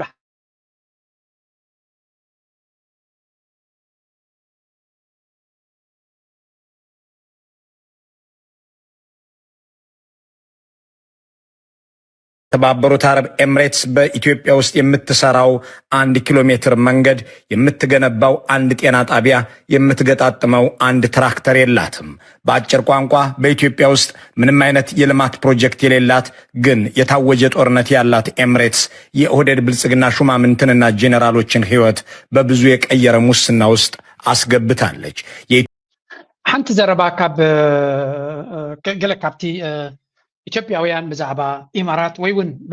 ብዓብዩ እቲ ኢማራት ዝበሃል እንታይ ኢልና ኢና ንዛረብ ወይ እውን እንታይ ኢሉ ክዝረብ ኢኻ ትርኢ። ኣብ ኣፍሪካ ዝዓበየ ኢንቨስትመንት ከም ዘለዎ ኣብ ልዕሊ ድማ ኣብ ኢትዮጵያ ቢልዮንስን ቢልዮንስ ኢንቨስት ይገብር ከም ዘሎ እዩ እቲ ሜይንስትሪም ሚድያ ብሉምበርግ በሎ ካልኦት ኩሎም ዝዛረቡ። ኢትዮጵያውያን ግን እንታይ እዮም ዝብሉ? ኢማራት ዝሰርሖቶ ፅርግያ የለ፣ ኢማራት ዘርምዐቶ ሕርሻ የለ፣ ዝፀገነቶ ትራክተር የለ፣ ዝሃነፀቶ ፋብሪካ የለ፣ ዋላ ሓንቲ ኣይገበረትን። እቲ ኢማራት ትገብሮ ዘላ ንብልጽግና ንመራሕቱን ነዞም ኦህዴድ ዝበሃሉ ፖለቲከኛታትን ጀነራላትን ንምህብታምን ኣብ ብልሽውና ንምቁምጣዕን ኪኑ ሓሊፎም ድማ ኩሎም ቶም መራሕትናቶም ኣብ ዱባይ ይኹን ኣብ ኢማራት ገዛውቲ ንክሰርሑ ኣብ ኢማራት ኣብ ዝተፈላለዩ ሪል ስቴት ንክሳተፉ እዮም ዝገብርዎም። እዚ ዘረባ እዚ ዋላቶም ናይ ትግራይ ሓለፍቲ ዝነበሩ ቀደም ከምኡ እዮም ነይሮም። ብዙሓት ኣብ ዱባይ ገዛውቲ ነይሮም። ኢማራት ከምኡ እያ ትገብረልካ። ናይ ኢማራት ነገር ብልሽውና ንክትገብር ኣፍ ደገ እያ ትኸፍተልካ። እዚ ኸ እንታይ እዩ? ብገንዘብካ ኣብ ኢማራት ገዛውቲ ንክትገዝእ ተኽእለካ ካብ ካልእ ሃገር ኣይከኣልኒ ከምዚታት ክብድ በለ እዩ። ገዛ ክትገዝእ ካብ ኣፍሪካ ገንዘብ ኣምፂኻ ኣብ ስዊዘርላንድ ንኣብነት ኣይከኣልኒ እዩ። ገንዘብካ ሜይቢ ካልእ ነገራት ክትጥቀም ትኽእል እምበር ካብ ካልእ ምፅእ ኢልካ ስኢልካ ገዛ ክትገዛ ኣይትኽእልኒ። ካብዚ ወይ ከዓ ሜይቢ መንገድታት ኣለዉን ሃብታማት መልቲ ሚልዮነር ገለ እንድሕር ኮይንካ መንገዲ ህልዎ ክእል እዩ። ሓደ ሰብ ግን ኣነ ኣሜሪካ ዝቕመጥ ወይ ኣፍሪካ ዝቕመጥ ገንዘብ ኣለኒ 2 ሚልዮን ኢሉ መፅኡ ብዚ ኣብ ስዊዝ ገዛ ክገዛ ኣይክእልኒ። ኣብ ዱባይ ግን ከምኡ ኣለዎ። ስለዚ በዚ ንሓደ ዓብይ ናይ ኣፍሪቃ ሃብቲ ናብኡ ንምኻድ ዝገብርዎ ፀወታ ኣለዎም። ብሕፅር ዝበለ እንታይ ዝበሃል ዘሎ ኣብይ ኣሕመድ ናብ ብልፅግና ናብ ኢማራት ዝኸይድ ዘሎ ወይ እውን ከይዱ ዘሎ ተልእኮ ንክወስድ በቲ ሓደ ክኸውን ከሎ በቲ ካልእ ድማ ንኢማራት ኣብ ዘለኽዮ ከትሕነኪ ዝኽእል እንተኮይነ በጃኺ ንዒ ተልእኮ ሃብኒ እንታይ ክገብረልካ ክእል ንሸኽ ቤንዛይድ ብኸመይ ከትሕነካ ይኽእል ዝብል ዘረባ ንክገብር እዩ ከይዱ ዘሎ እዮም ዝብልዎ ዘሎ። ኢትዮጵያውያን ዝህብዎ ዘሎ ርእቶታት ድማ ናይ ብሓቂ ደስ ዝብለኒ። ግን ኣነ ሓንቲ ተወሳኺት ርእቶ ኣላትና ናብኡ ቀጭን ካልኩሌሽን ይዞ ነው የሄደው ነው ብዬ ነው የማምነው። መሳይ ከዛ ያለፈ ነገር ምን ሊያደርግ ይችላል? ሌላ ልናስብ የምንችለው ነገር የለም። መሳይ ጮሁ እንዳለ ነው የምንሰማው። ለደህንነቱም ተሰግቶ ሊሆን ይችላል። በአንድ ቀን በሁለት ቀን ሳያጠናቅቅ ለሶስተኛ ቀን የተሻገረው። ለማንኛውም ጉዞውን እንዴት አየው? ምንድን ነው ሊባል የሚችለው? አብይ አህመድ ወደዛ የሄደበት ሁኔታን በተመለከተ ደጋፊዎቹና ባለስልጣናቱ የሚሉትን እንመጣበታለሁ። ግን ምን ማለት ይቻላል? በዚህ ወቅት ላይ አንድ የሀገር መሪ ወደድነውም ጠላነውም ደገፍነውም ተቃወምነውም ሀገር ኢትዮጵያ የምትባልን ሀገር ወክሏል። እንደው ዝም ብሎ ብድግ ብሎ አውሮፕላን አስነስቶ ወደዛ ቀውስና ጦርነት ወዳለበት ቦታ መብረር ምን የሚሉት እንዴት አድርጎ ነው ሊፈታ የሚችለው? በጣም ኢንትረስቲንግ ነው ወደዛ ሀገር ያመራው። ሕጂ ከምዚ ንሪኦ ዘለና ብብዙሕ መንገዲ ዝተፈላለየ ትንተና እንድወሃበ ዘሎ እዚ ጉዳይ እዚ ናብዚ ቦታ እዚ ዝኸደ ድብልዎ ዘለዉ ዋላ እቶም ናይ ኣምሓራ ሚድያታት ዝተፈላለየ ሓበሬታ እንዲዮም ዝህቡ ኣብዚኣ ግን ድብልዎ ዘለዉ ብዙሕ ኣፅዋር ክደሊ ከይዱ ከም ዘሎ ስለዚ እንታይ እዮም ዝብሉ ዘለዉ ንሱ ክብል ከሎ ካሊእ ናይ ንግዲ ናይ ሽርክነት ናይ ገለመለ ዝምድናታት ከም ዝገበሩ እዩ ዝነገር። ግን ጌም ፖለቲካል ኣቴንሽን ኣብ ከምዚ ሽግር ካላኒ ኢማራት ክኸይድ ከሎ ፍሉይ ቆላሕታ ናይ ኢማራት ንክረክብ ከም ዝደለየን ሲክ ፋይናንሻል ኦር ሚሊታሪ ሰፖርት ወታደራውን ቁጠባውን ድጋፍ ንክረክብ ኢትዮጵያ ካረንት ፌስስ ኢኮኖሚክ ፕሮብለም ሾርቴጅ ኦፍ ዌፐንስ ኤንድ አሚኒሽን ፋይናንሻል ኮንስትሬንትስ ስለዚ ካልእ ሽግራት ስለ ዘለዎ ኣብ ኢማራት ድማ ኣብ ከቢድ ኩነታት ከላ ኣብ ጎና እንተተሰሊፈ ፅቡቅ ዝኮነ ቆላሕታን ሓገዝን ክረክብ ይኽእል እዮም ዝብል ዘለዉ። እዚ ግን ሓደ ክፋል ናይቲ ፀገም ጥራይ እዩ። ኢማራት ንባዕላ ኣብ ሽግር እያ ዘላ። ስለዚ ኢማራት ንባዕላ ንዓቢ ትደልዩ እያ ዘላ ኣብዚ እዋን እዚ ክልቲኦም ይደላለዩ ስለ ዘለዉ እዮም ድማ ዝራኸቡ ዘለዉ። ምናልባት ሓንቲ ካብዚ ንሰምዓ ዘለና ጉዳይ እዛ ሕጂ ንሰምዓ ዘለና ናይ ኢማራት ናይ ኣሜሪካ ስቴት ዲፓርትመንት ናብኡ ደው ኢሉሉ ነይሩ። ምስኡ ድማ ንሱዳን እገዳ ናብ ሞስሊም ብራደርሁድ ኢሉ እገዳ ይገብር ኣሎ። ንብልፅግና ደው ኢልዎ ብልፅግና ድማ ቀጥታ ናብ ኢማራት ገፁ ክጎይ ክኢሉ እቲ ኣብ ሱዳን ዝወረደ እገዳ ድማ መን ይሃንዲስዎ? ኣሜሪካ ኢማራት ይሃንዲሳቶ እዩ ዝበሃል። ስለዚ እዘን ሰለስተ ነገራት ከተተሓዘን ተጀሚርካ ገለ ነገር ክህሉ ከም ዝኽእል እየ ዝርኢ ዘለኹ። ገለ ነገር ኣብዚኣ ጉዳይ እዚኣ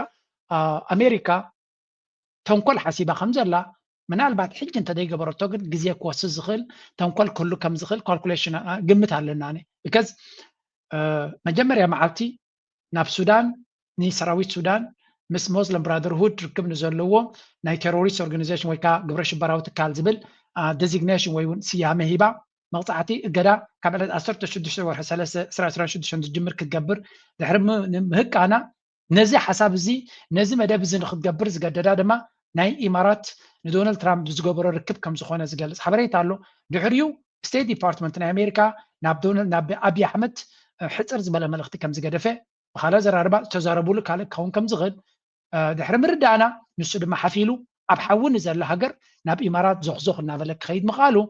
there are many things ኣብዚ ኮኔክት ክትገብሮም ትኽእል እዚ ጥራይ ግን ኣይኮነን ካልእ ርእሲ ድማ ኣላ ለንቀነ እና ተዘርበት ትኸይድ ዘላ ነጥቢ ንሳ ድማ እቲ ኩነታት ናብ ቀርኒ ኣፍሪካ እናቐረበ ይመፅእ ስለ ዘሎ እቲ ናይ ኢራን ኩናት ምናልባት ነዚኣ ተሓሒዝና መንርኣያ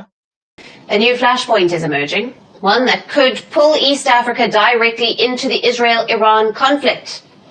Reports now suggest that Israel is considering building a military base in Somaliland, a breakaway region from Somalia that calls itself independent and sits right on one of the world's busiest shipping lanes. Somalia is not having it, and the backlash is already growing.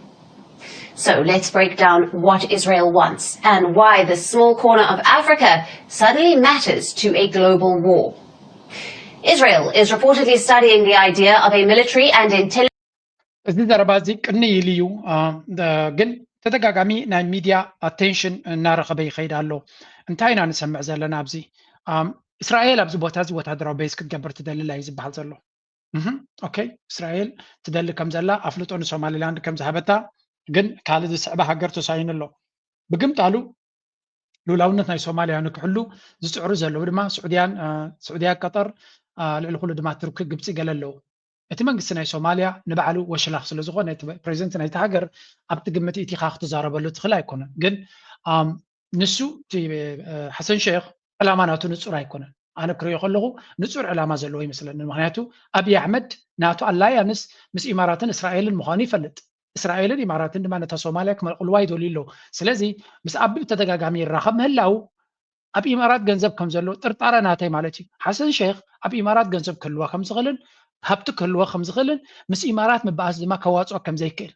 ንሱ ብውልቁ ማለት እዩ ነቲ ሃገር ከዋፅኦ ይኽእል እዩ ንሱ ብውልቁ ግን ረብሓ ክህልዎ ስለ ዝኽእል ኣብ ኢማራት ንሱ ፀገም ስለ ዘለዎ ምስ ኢማራት ክዕረቕ ይደሊ ኣሎ ምስ ኢማራት ዕርቂ ድማ ዓብይ ሽግር ክፈጥረሉ ምዃኑ ይፈልጥ ኣሎ ስለዚ ፀወታ ናቱ ንዑት intelligence outpost near Berbera, the biggest port in Somaliland. If built, the base would sit directly across the Gulf of Aden, just opposite Houthi-controlled Yemen, and minutes away from the Bab al-Mandeb choke point. ሕጂ እታ ኣዝያ ኣገዳሲት ኣብዛ ጉዳይ እዚኣ የመን እዩ ሑቲ ስጉምቲ ክወስድ ምዃኑ ነጊሩሉ ኣብቲ ኩናት ናይ ኢራን ክሳተፍ ምዃኑ ገሊጹ ኣሎ መግለፂ ውፅኦም ኣለዉ ናይ ኣድቨርታይዝመንት ቪድዮ እውን ገይሮም ኣለዉ ተዳሊና ኣለና መፅኣና ዝብል ሓደ ናይ ሬክላም ናይ ኩናት ዝገበርዎ ቪድዮ ኣሎ ምናልባት ከሪኦኩም እየ ንእሽተይ ሕጂ ምናልባት ነዛ ነገር እዚኣ ምዝያ ተሓሒዝና እሞ ክንሪያ ባሕሪ ኢትዮጵያ ጉዳይ ህልውና ሃገር እምበር ጎንፂ ምልዓል ኣይኮነን ክብል ለንደን ዝመደበሩ ላዕለዋይ ፀበቓን ኣመኻሪ ዓለም ለኻዊ ንግድን ሓማድ በይንግ ተዛሪቡ ሕቶ ኣፍ ደገ ባሕሪ ኢትዮጵያ ጉዳይ ህልውና ሃገር እምበር ጎንፂ ምልዓል ኣይኮነን ክብል ዝተዛረበ ሓማድ በይንግ ብሓፈሻ ኣብቲ ግሎባል ቢዝነስ ኤንድ ሎው ዝበሃል ዓውዲ ብፍላይ ድማ ብዝተፈላለዩ ዞባዊ ንግድታት ንምምችቻው ልዑል ተራ ዘለዎ ኣመኻሪ እዩ ሓማድ በይንግ ምስ ጋዜጣ ኣዲስ ዘመን ኣበ ዝገበሮ ፃኒሒት ከም ዝገለጾ ሕቶ ኣፍ ደገ ባሕሪ ኢትዮጵያ ቁጠባዊ ኣድላይነትን ጉዳይ ህልውና ሃገርን እምበር ጎንፂ ምልዓል ኣይኮነን ክብል ገሊጽዎ ኢትዮጵያ ሕቶ ኣፍ ደገ ባሕራ መልሲ ንኽረክብ ብሕግን ድርድርን ዝተደገፉ መፍትሕታት ከም እትኽተል ዝገለጸ ሓማድ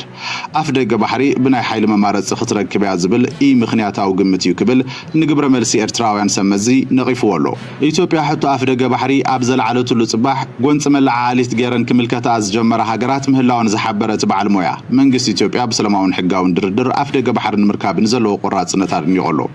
ኢትዮጵያ ንታሪክ ገጸ ምድርን ቁጠባዊ ጉዳይን መሰረት ብምግባር ሕጋዊ ብዝኾነ መንገዲ ሕቶ ኣፍ ደገ ባሕሪ ናይ ምልዓል መሰል ኣለዋ ዝበለ እቲ ኣማኻሪ ሕቶ ኣፍ ደገ ባሕሪ ኢትዮጵያ ዓለም ለኻዊ ሕግታት መሰረት ዝገበረ ብምዃኑ ብዝኾነ መዕቀኒ ፍትሓውነት ዘለዎም ከም ትሪእዎ ዘለኹም እዚ ሓደ ካብቲ ኣጀንዳ እንድዩ ምስ ምንታይ ከላ ዝበልኩም ስለ ዘለኹ እየ እዚ ኣብዚ ንሪኦ ዘለና እቲ ብልጽግና ኣብ ደገ ባሕሪ ንኽረክብ ዝብል ኣጀንዳ ዝደፍኡ ሓይልታት እስቲል ይቕጽሉ ኣለዉ ብሰላማዊ መንገዲ ገለ ዝብሉ ሑቲ ድማ ናብቲ ኩናት ክኣቱ ምዃኑ ስጉምቲ ክወስድ ከም ዝኽእል ዝንገር ዘሎ ብልጽግና ናብ ኢማራት ይኸይድ ኣሎ ኢማራት ድማ ቀንዲ ኣተኩሮ ናይ ኢራን መጥቃዕቲ ዝወርዳ ዘሎ ሃገር እያ ስለዚ ሑቲ ስጉምቲ ክወስድ ተኮይኑ ኣብ ቀርኒ ኣፍሪካ ኣብ መን ክወስድ ዝኽእል እንድሕር ኢልኩም ሓደ ኣብ ሶማሊላንድ እዩ ቀንዲ ማለት እዩ ምክንያቱ እስራኤል ኣብ ቤዝ ክትገብር ስለትኽእል ካብኡ ንላዕሊ ግን ጅቡቲ ታርጌት ኮይኑ ኣሎ ሳልሳይ እውን ብልጽግና ታርጌት ክኸውን ከም ዝኽእል ብልጽግና ናይ ሓሳብን ናይ ዘረባን ስለ ዝኾነ ቀዳምነት ክብዎ ይኽእሉ እዮም ዝብል ግምት የብለይን ወላ እኳ ገለገለ ከም ዝብሉ እንተሰማዕና ስለዚ ሑቲ ናብቲ ኩናት ኣትዩ ብፍላይ ከምቲ ናይ ኢራን ትገብሮ ዘላ ናይ ኣሜሪካ ወታደራዊ በይዛትን ናይ እስራኤል ዕላማታትን ክሃርሙ እንተጀሚሮም ኪኖት ቀይሕ ባሕሪ ዝገብርዎ ዘለዉ ኩነታት ከይዶም ጅቡትን ሶማሊላንድን ክልቲኦም ታርጌት ክኾኑ ከም ዝኽእሉ ዝንገር ዘሎ እዚ ድማ ሓደ ዓብይ ሓይሊ ነውፂ ክፈጥር ከም ዝኽእል ኣብቲ ከባቢ ብዙሓት ክኢላታት ይዛረቡ ኣለዉ ሑቲ መጠን ስጉምቲ ዝጀመረሉ መዓልቲ እዚ ከባቢና ካልእ ዳይናሚክስ ከጋጥሞ ከም ዝኽእል እዮም ዝነግሩ ዘሎ ካልእ ኩነታት ከጋጥሞ ከም ዝኽእል ስለዚ እዚ ሕጂ ንሪኦ ዘለና ብልጽግና ኣብዚ ቅድሚት ከረይኩም ፀናሕኩ ኣሜሪካ ምስ ኣቢ ዝተዘራረብሉ ኪኖቲ ናይ ዞባዊ ኩነታትን ገለን ዝበሃል ዘሎ ኣብ ጉዳይ ናይ ሱዳንን ኣብ ጉዳይ ናይ የመንን ገለ ነገር ክህልዎ ኣብ ጉዳይ ናይ ሑትን ገለ ነገር ምስ ብልጽግና ክግበር ዝኽእል ኩነታት ከም ዘሎ ተወሳኺ እውን ናብ ሶማልያ ዝምልከት ማለት እዩ ኣሜሪካ ንሶማሊላንድ ኣፍልጦ ክትብ ሓደ ዓብይ ስለያዊ ክኢላዲ ዲፕሎማት ሰዲዶም ኣለዉ ዝብል ኣርቲክልስ ገለ ክወፅእ ቀኒ ኣሎ እስራኤል ትደልዮ ነገር ምምሕዳር ናይ ብልጽግና ምምሕዳር ናይ ዶናልድ ትራምፕ ክገብር ከም ዝኽእል ወይ እውን ኣንጻር እስራኤል ጠጠው ክብል ከም ዘይክእል ድሮ ኣረጋጊፁ እንዲ ዘሎ እስራኤል ንሶማሊላንድ ክኣትዉ ይደልዩ ኣለዉ ካልኦት ሓይልታት ድማ ቱርክ ዝኣመሰለ ግብፂ ዝኣመሰሉ ስዑድያ ዝኣመሰሉ ድማ ኣንጻሩ ጠጠው ኢሎም ነይሮም ኣብዚ ሕጂ ምስ ኩናት ኣብ ዝካየደሉ ዘሎ ግን ኣሜሪካ ናብዚ ሓውዚ ወይ እውን ናብዚ ናይ ፖለቲካዊ ናይ ጂኦፖለቲካዊ ቅድድም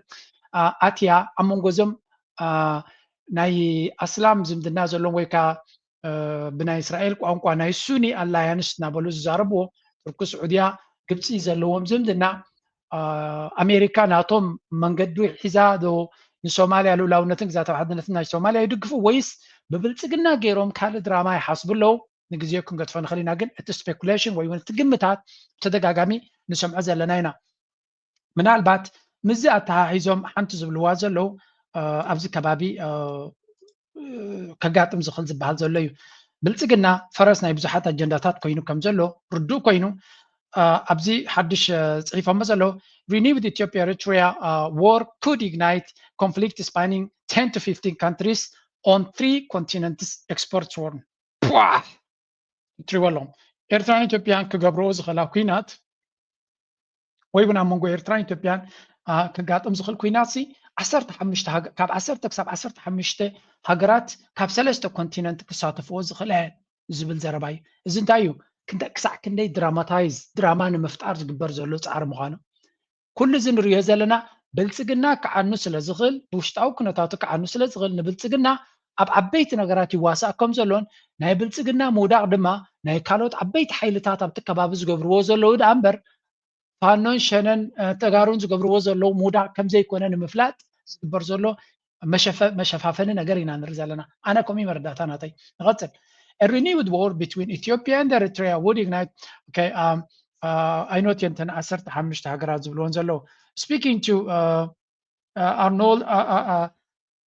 ኣንዳሉ ኤጀንሲ ዝበሃል ማለት እዩ እዚ ናይ ኖርዌጃዊ ፕሮፌሰር ዝብሎ ዘሎ ድራማ ክፈቱ መዓት እዩ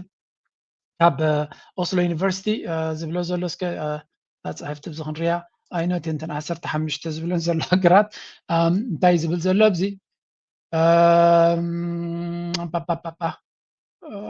pressing Eritrea to Ethiopia's internal affairs, the expert suggested that the regional international actors could still help prevent escalation,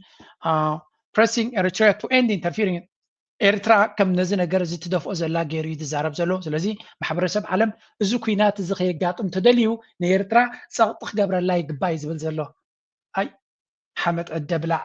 ከመይ ዝበልዎ ሓተላ ዝኾነ ፕሮፌሰር እዩ ኣነ ኳ ግርም እዩ ዝብለኒ ኤርትራ ንእሽተይ ሃገር እያ ወላ ሓንቲ ዝተረፈ የብላን ስርዓትና ኢሳያስ ክወድቕ ኢና በለልጎም ሸት እንተዛረብ እዩ ተገምጢሉ ድማ ኢትዮጵያ 120 ሚሊዮን ህዝቢ ዘለዋ ብላ ብላ ብላ ብላ ክብል ፀኒሑ ንኤርትራ በጃኹም ፀቕጢ ግበሩላ ናይ ኢትዮጵያ ነገር ከይፍንጀር እዚ ኩናት ንኸይጅምር ንኤርትራ እንታይ ኢሎም ፀቕጢ ክገብሩላ ኤርትራን ኢትዮጵያ ክወርር እየ ዝብል ሕልሚ ኣለዋ አሚን ስታሊን ጽብቕቲ መልሲ ይቦ ነይሩ ብዚያ አበይ መቅሰም አንበረ ሃለው ብላዋለች እንዴ አላለችውም ከመጀመሪያው ነው እወርሻለሁ ኤርትራ እንዴት ኤርትራ የማናት የሚለው ኩዌስችን ማርክ እየተወያየ ያለው ኤርቲቪ ነው እንዴ ኢትዮጵያ የማናት ብሎ ኤርቲቪ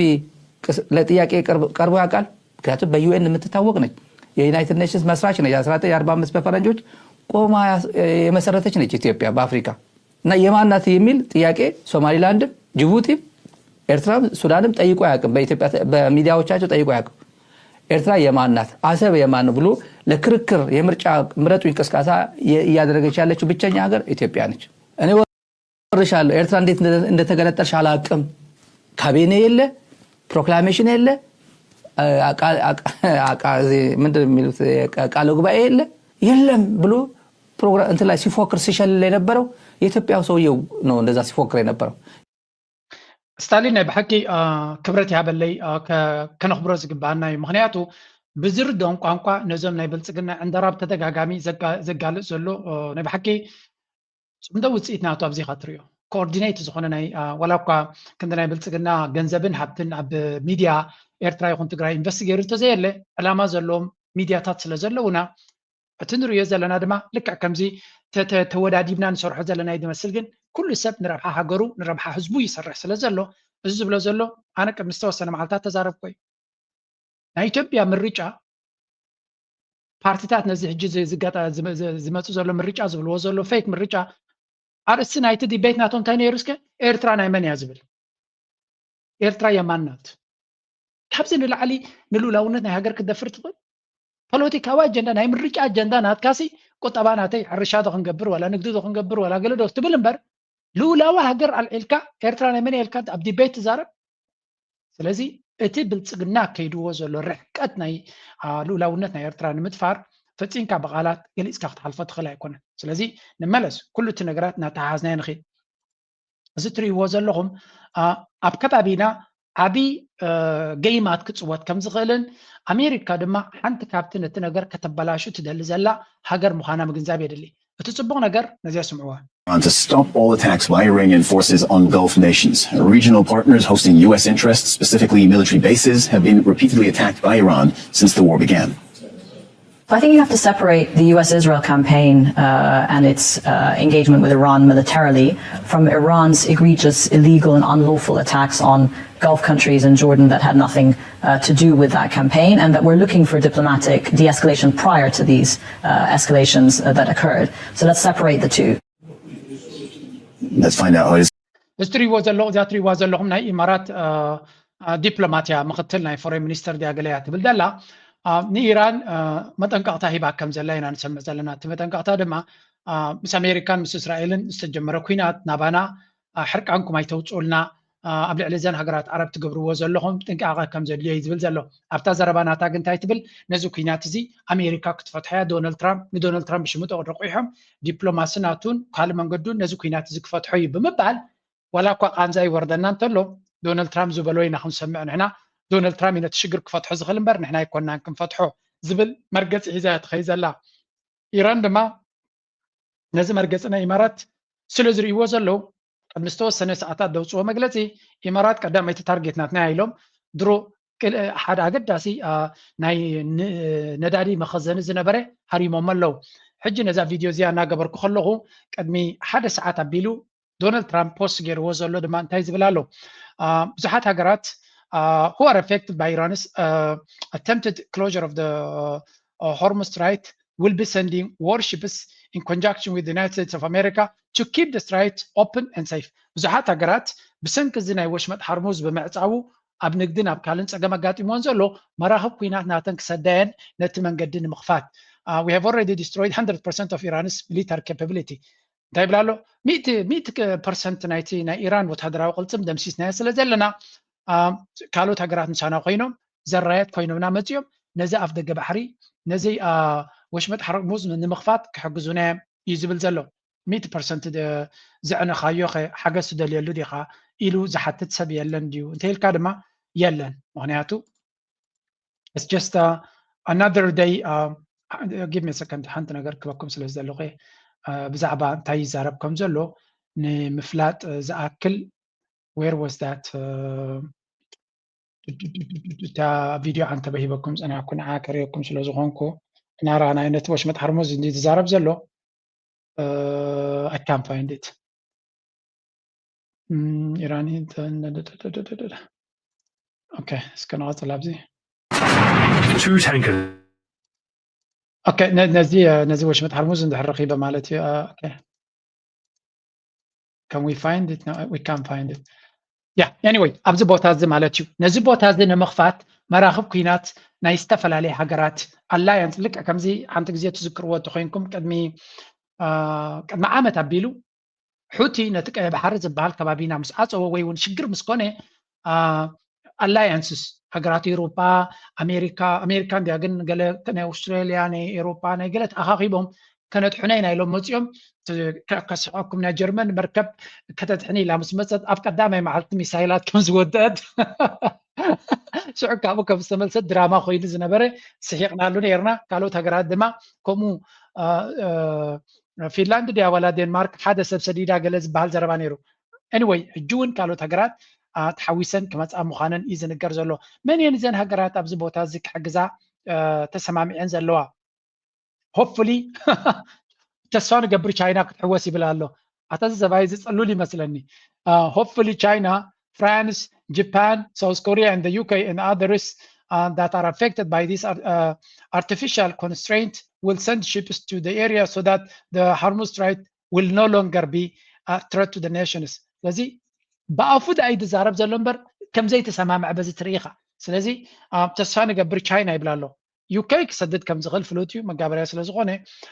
maybe ጃፓንን ደቡብ ኮርያ እውን ገለ ንኣሽቱ ክሰዱ ይኽእሉ ኾን እዮም ቻይና ግን trust me never ቻይና ተሓጒሳ እያ ዘላ ቻይና ነዚ ኩናት እዚ ኢራን ትረም ብምህላዋ ይሓዝኑ ኣለዉ ግን ኢራን ትገብሮ ዘላ ለውጢ ድማ ናይ ብሓቂ ኣብ ጎንኩም ኣለና ብድሕሪ መጋረጃ ኣጆኹም ዝብሉ ዳ እምበር ነቲ ሽግር ንክትፈትሕ ተበግሶ ክትገብር ከም ዘይትኽእል ርግፀኛ ሓደ ካብኡ ርግፀኛታት ክገብረና ዝኽእል በዓላቶም ዘውፅዎ ዘሎ ሓበሬታ ክሬኩም ኢራንን ቻይና ነዚ ኩናት እዚ ንኢራን ራሽያን ቻይናን Russia and China are quietly helping Iran in this war? Well, as per the U.S. intelligence reports, Chinese satellites are giving the exact location of U.S. and Israeli military assets, while Russian intelligence is assisting to find exact position of American war. China መራኽብ ጌራኒ አንጻር ኢራን ክትሕግዝ ኣይኮነሲ ሳተላይትስ ናታ ናይ ሳተላይት ኢሜጅስ እናሃበት ነቲ ኢራን ትገብሮ ዘላ መጥቃዕትታት ኤግዛክት ዕላሙ ከም ዝሃርብ ዝገብሮ ዘሎ ቴክኖሎጂ ናይ ሳተላይት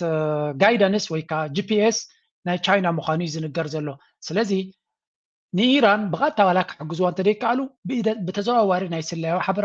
ሓበሬታ ናይ ሳተላይት ኢሜጅስ ከምኡውን ነቲ ሚሳይላት ናቶም ጋይደንስ ሲስተም ዝብዎ ዘለዉ ቻይና እዮም ዝብሉ ከምኡውን ራሽያ ተመሳሳሊ ሓገዝ ይገብሩ ከም ዘለዉ ናይ ኣሜሪካ ምንጭታት ወይ እውን ብዙሓት ኬላታት ክኸሱ ፀኒሖም ኣለዉ ስለዚ ኣብዚ መፂኦም ንመራኽብ ኩናት ገይሮም ንኢራን ንክትህረም ወይ እውን ንኢራን ንክትዳኸም ቻይና ነዳዲ ስለ ዘገድሳ ክትገብሮ እያ ዝብል ግምት የብለይን ግን you never know እቲ ኩነታት ክትፈልጦ ይትኽእልኒ ኢኻ ዶናልድ ትራምፕ ኣገዲድዎም ናብዚ ክመፁ ክእሉ እዮም አንጻር ኢራን መራኽብ ኩናት ጌራ አንጻር ኢራን ውግእ ክትገብር ትኽእል እያ ክብል ኢለ ንክግምት ይከብደኒ እዩ ዝኾነ እቲ ጉዳይ ከም ንሪኦ ዘለና ብብዙሕ መንገዲ ዋላ ነተን ራዳራት ናይ ኣሜሪካ ዝሓርመን ዘሎ ኣብ ምህራም ዝሕግዙ ዘለው ሳተላይት ኢሜጅስን ጋይደንስ ሲስተምን ናይ ቻይና ናይ ራሽያን ምዃኑ ዝነግር ሓበሬታ ኣሎ ተመሊስና ክንሪኦ ከለና እንታይ ኢና ንብል ዘለና ዶናልድ ትራምፕ እቲ ዝኣተዎ ኩነታት ክፈትሖ ይከኣለን ኣሎ ስለዚ ንዑ ንምፍታሕ ክገብሮ ዝኽእል ተበግሶታት ኢና ንርኢ ዘለና ነዚ ወሽመጥ ሓርሙዝ ንምኽፋት ክግበር ዝኽእል እዩ እዚ ግን ኣንተ በድሪና ስለ ዝነበርና ኢማራት ብተደጋጋሚ ትረም ከም ዘላን ወይ ፍለጥ ብዙሕ ነገራት ድማ ይቃፀል ከም ዘሎ ነዛ ቪድዮ እዚኣ እናገበርኩ ከለኹ ካብ ዝወፁ ዘሎ ሓበሬታ ዝበኩም ዘለኹ ኣብ መንጎ ተደጋጋሚ ኣፕዴት ክበኩም ይመርፅ ስለ ዘለኹ because things are changing very fast እንታይ ብላ ኣሎ ካል breaking Iran warns presidents to leave again እዚኣ ሂበኩም ነይረ ጥቃ ዝኾነ ይኹን ወደብ ይኹን ዝኾነ ኣብ ኢማራት ንዘሎ መጠንቀቕታ ሂባላ ኢራን እዮም ዝብሉ ዘለዉ ስለዚ እቲ ናይ ማእከላይ ምብራቅ ኩነታት ኣዝዩ ከቢድ እዩ ዘሎ ናብ ቀርኒ ኣፍሪካ ምስ ንመፅእ ድማ ኣገይን እቲ ኩነታት ተሃዋሲ ከም ዘሎን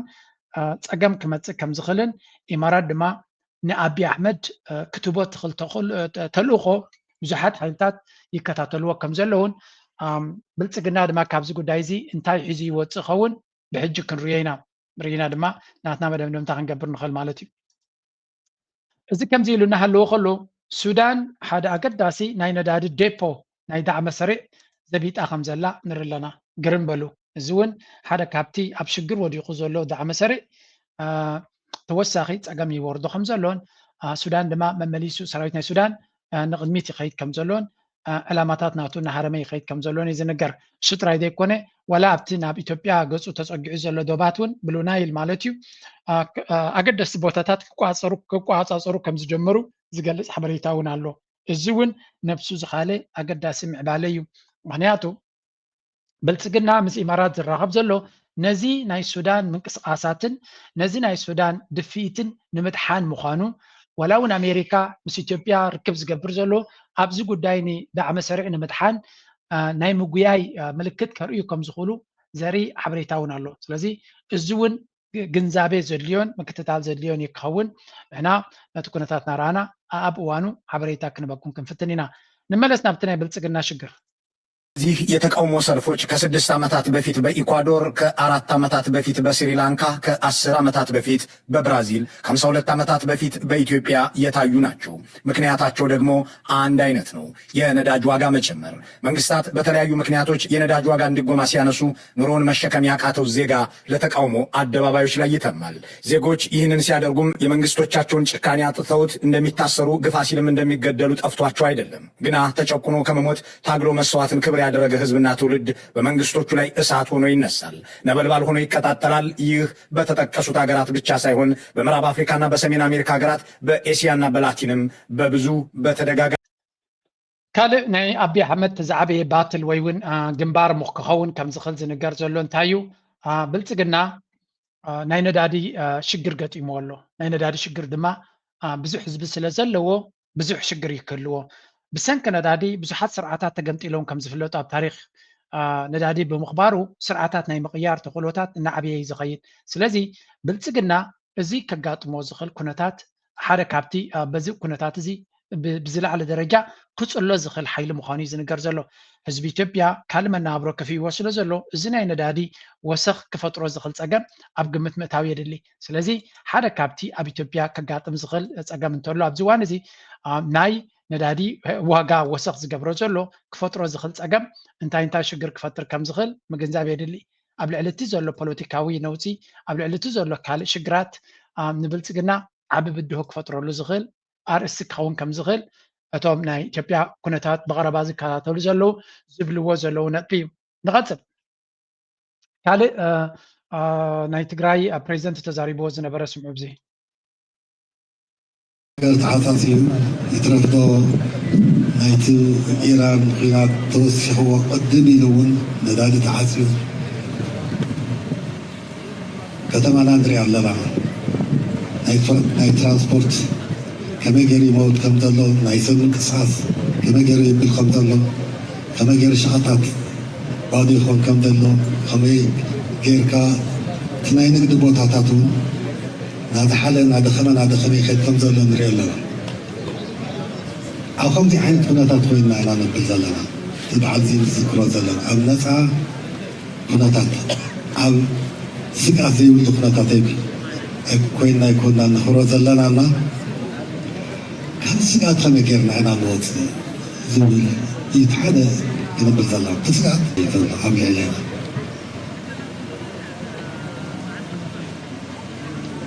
ካብዚ ክንወፅእ ግድን ስጋት ጥራሕ ኣይኮነን ተመዛበልቲ እውን ኣለውና ተሓጋዚ ብሓገዝ ዝነብር ህዝቢ እውን ብዙሕ እዩ ዘለና ልዕላዊ ወሰናትና ኣብ ጉዳይ ናይ ትግራይ ብዙሕ ፖለቲካዊ ነውፂ ኣብ ዝካየደሉ ዘሎ ኣገይን ብልጽግና ካልእ ቀዳምነታት ከም ዘለዎ እዩ ዘርእየና ዘሎ ክንቅፅል ኢና ብዙሕ ነገራት ስለ ዘሎ በብሓደ ናራኣናይ ክንከይድ ኢና ንቐፅል ኣብዚ እውን ካልእ ካብ ትግራይ መፅኡ ዝነበረ ሓበሬታ ማለት እዩ ቅድም ነዚያ ግን ንስማዕ ሕዚ ዕጫና እዚ ካውንስሉ እዚ ታዕዩ ዝብል ነገር ምንቕር ንዶክተር ደብረፅዮን በዚ መንገዲ እዚ ከይዶም ከቲ ስልጣን ግዜያዊ ምምሕዳር ክመሓዝ ይኽእሉ ድዮም ጀነራል ታደሰ ወረደ እውን ሕዚ ግዜኡ ከብቅዕ ምስ በለ ድዩ ዳእዚ ሕቶ እዚ ዘልዕል ዘሎ ክንብል ከለናስ እንታይ ማለት እዩ ባዕሉ ከይላዕለሎ ድዩ ኮይኑ ገለ ዝብለው ትፈትዎ እሞ ሕዚ እሺ ሕዚ ወረዲ ትግራይ ሕዚ ኣብ ቀረብና መንገዲ ጠጠው ኢልና ኣለና ፌደራል መንግስቲ ንኩናት ዝነበሮ ምሽሻል ንኩናት ዝነበሮ ምንቅስቃስ ሪናዮ ኢና ዘሎ ሓይሊ ሰባሲቡ ከመይ መፅኡ ተዳልዩ ከም ዘሎ ከመይ ኩናት ክኸፍት ተዳልዩ ከም ዘሎ ናራና ፀኒሕና ኢና እዚ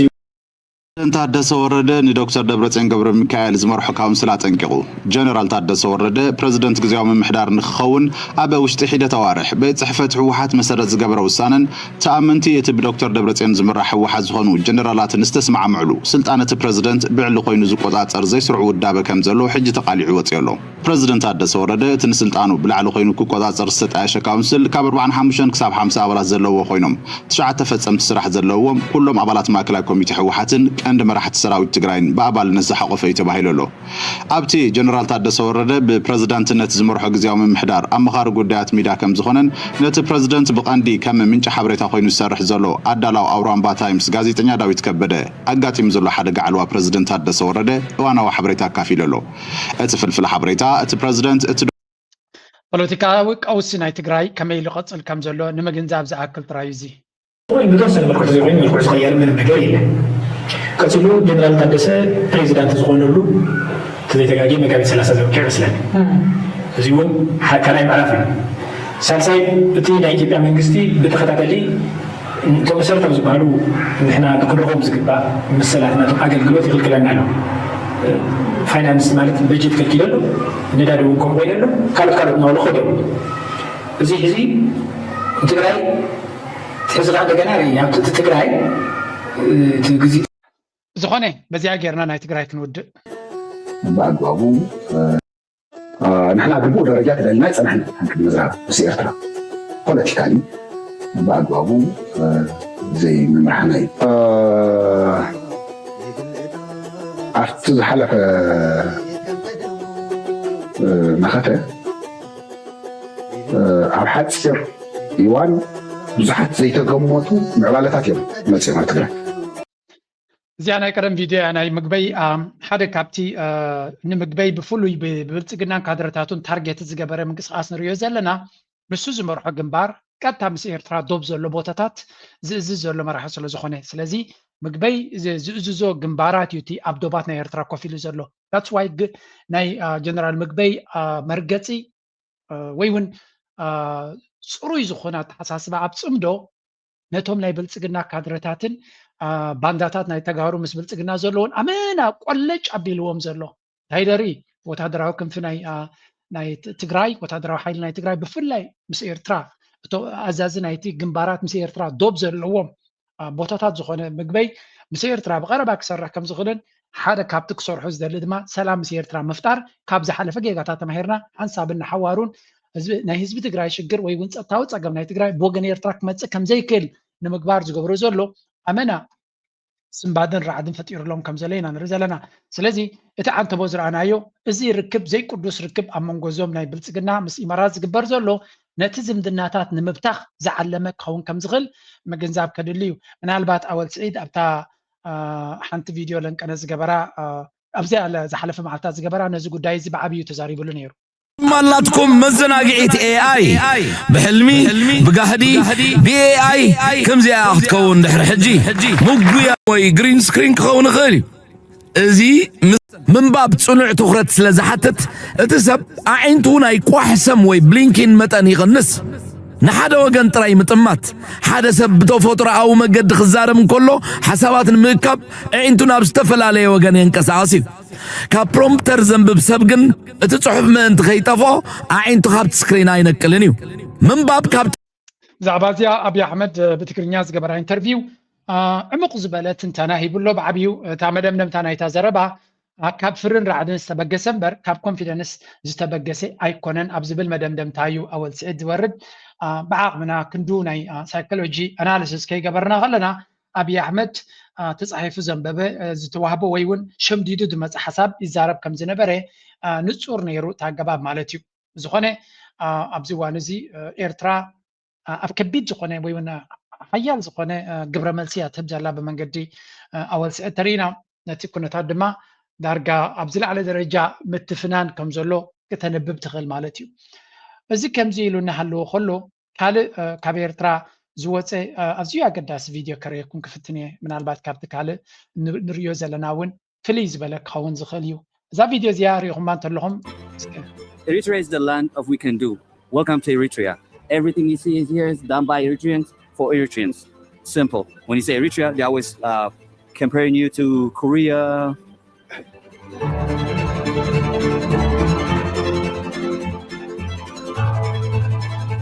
So Eritrea is a country of 9 ethnic groups, all different, all having their own languages, which is why Eritrea does not have an official language,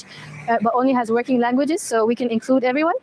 It's a small country on the east coast of Africa. It shares borders with Sudan, Djibouti, and Ethiopia, and it has a long coast of the Red Sea. So yeah, this is Eritrea. ናይ ብሓቂ እዛ ቪድዮ ሓደ ዓብይ ፀላዊ ብሚልዮናት ፈሎወርስ ዘለዎ ዩቱበር ጋናዊ ኣብ ኤርትራ እትዩ ዝገበራ ቪድዮ ነይራ ኣቐዲሙ ናብ ብልፅግና ከይዱ ንኢትዮጵያ ብዙሕ ቪድዮታት ገይርዋ ስለ ዝነበረ እንታይ ዝብል ፍርህ ነይሩና ኣነ ምናልባት ብዛዕባ ኤርትራ ኣሉታዊ ክዛረብ እዩ ነቲኣቶም ንክሕጉስ ኢለ ገምጋም ነይሩኒ ግን ክሪኦ ከለኹ ደሓን ዝኾነ ቪድዮ እዩ ተገይሩ ልዕሊ ኩሉ ድማ እቶም ተሳተፍቲ ኤርትራውያን ኣብቲ ቪድዮ ዘለው ኣሜዚንግ ኣብቲ ቅድሚ ዝተወሰነ ሰዓታት ቅድሚ 10 ሰዓት ኣቢለ እንደ ገለ ክፋላ ርየ ነይረ ኣብቲ ኮሜንት ሰክሽን ዝረብ ዝነበረ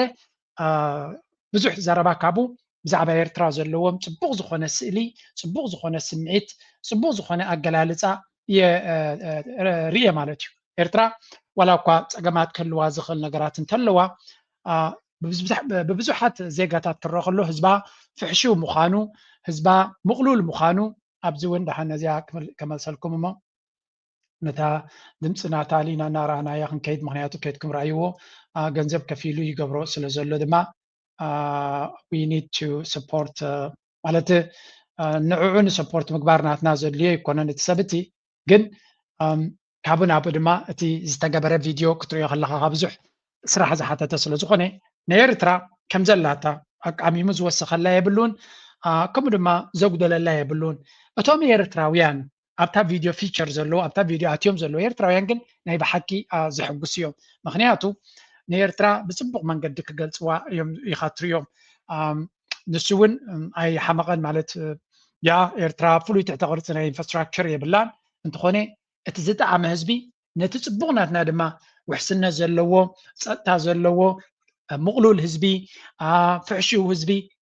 ብዙሓት ኣብቲ ኮሜንት ሰክሽን ዝበልዎ ድማ ኣዝያ ፅሪይቲ ከተማ ኣብቲ ኩሉ ቪድዮ ሲ ዝኾነ ርስሓት እውን ክንርኢ ከኣልናን ዝብል ኣብቲ ኮሜንት ሰክሽን ርየ ኣነ ብዙሕ ግዜ ብዙሓት ድማ ናብዚ ሃገር እዚኣ ክንከይድ ደስ ምበለና ዝብል ርእቶን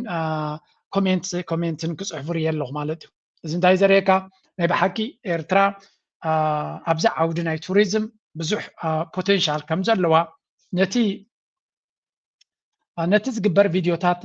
ብምርኣይ ጥራይ ደይኮነ ነቲ ኣብ ኮሜንት ሰክሽን ዝወሃብ ርእቶታት ብምርኣይ ብዙሕ መደምደምታ ክትገብር ትኽእል ኢኻ ከይድኩም ኣብቲ ቦታ ራይዋ ኣነ ጀስት ነቲ ናተይ ሪኣክሽን ስትራይ ከርእየኩም ካልእ ብዛዕባ ብዙሕ ግዜ ንሕና ክዝረበልና ንደልዮ ናትና ናይ እቲ ሃርሞኒ እቲ ህዝቢ ኤርትራ ብሓደ ዝነብረሉ ኣገባብ ንሱ እውን ከም ሓደ ኣገዳሲ ባእታ ኢና ንሪኦ ንሕና ፍቕርን ስኒትን ናይ ህዝቢ ኤርትራ ኣብ ካልእ ኣፍሪካ ብዙሕ ዘይርአ ስለ ዝኾነ ኣብኡ ዘለና ተገዳስነት እውን ኣብታ ቪድዮ የርእዮ እዩ ብዕድል ዲ ወላ እንታይ ኣብቲ ግዜ ፌስቲቫል ኣብ ኤርትራ ተሳቲፉ ስለዝነበረ ነታ ኣርእስቲ እውን ክጠቕሶ ሰሚዐ ኣለኹ So the people of Eritrea are actually celebrating a national festival today, and people are actually here in their numbers. And guess what? Since I'm here, I need to go and experience that festival. This festival is about the Eritrean culture, the Eritrean unity, and it's all diversity in one compound. That's the point. Is tribalism. So to me, this is really beautiful to see that every single tribe in the country are all present in here. Again, ብዛዕባ እቲ ናይ ኤርትራ ብሓባር ተኸባቢርካ ናይ ምንባር ብጣዕሚ ፅቡቅ ስምዒት ከም ዝረኣየ ይዛረብ። ስለዚ እቲ ዝበለፀ ኣብ ዝኾነ ሃገር ህዝብን ኣነባብራ ናይቲ ህዝብን እዩ። ኣብኡ ድማ ብዙሕ ፅቡቅ ነገር ኣለና ንሕና ኣብ ኣፍሪካ ኣብነት ክንኮነሉ ንኽእል የስ ዝጎድለና ነገር የለን ናይ ቴክኖሎጂ ፀገም የብልና ናይ ትሕተ ቅርፂ ክዕረ ዝኽእል የብልና ንብል የለና ግን መጀመርያ ኣብ ዓለም ክትፈልጦ ዘለካ ናትካ ስትሬንግዝ ፅቡቅ ጎንኻ ፅቡቅ ጌርካ ክትገልፆ ክትክእል ኣለካ ተቀላጢፍካ ኣብቲ ድኹም ጎንኻ ጥራይ ክትጎይ የብልካ ስትሬንግዝ ናትና እቲ ዘለና ሓድነት ፍቕሪ ምክብባር እዚ ከምኡ ድማ ሰላምን ርግኣትን ብዙሕ ኣብታ ቪድዮ ናቱሲ ቴሌፎኑስ ብፍኒስትራ ደገ መኪና እናኸዳል ኣውፂዋ ይኸይድ ኣብዚ ቴሌፎነይ ከይትስረቐኒ ኢልካ ትፈርሆ ዝኾነ ነገር የለን ይብሉ ወላ እቶም ኣብታ ቪድዮ ዝነበሩ ብዙሓት ድማ ብተደጋጋሚ ነቲ ናይ ፀጥታዊ ኩነታት ናይታ ሃገር ደጋጊሞም እዮም ዝዛረቡላ and that is really nice ምክንያቱ ንሕና ንዓለም ከነፍልጣ ዘለና ነገር እንተላትና ዘለና ፅቡቅ ነገር ናብ ዓለም ክንደፍኦ ክንክእል ኣለና ገለገለ ሰብ ነቲ ሕማቕ ናትና ጥራይ ክደፍእ ይፍትን ግን ብዙሕ ግዜ ንፅቡቅ ናትና ክንደፍእ ምኻል ኣገዳሲ ክኸውን ዋትሶን ሳፓርት ኣብ መወዳእታ ድማ ከምቲ ኩሉ ንፅቡቅ ጥራይ ንሪኦ ዘለና ቢኒ ድማ መበል ካልኣይ ብምውፃእ ፅቡቅ ዝኾነ ውፅኢት ኣመስጊብሎ ኣብ ፍራንስ ዝግበር ዘሎ ውድድር እዩ ስለዚ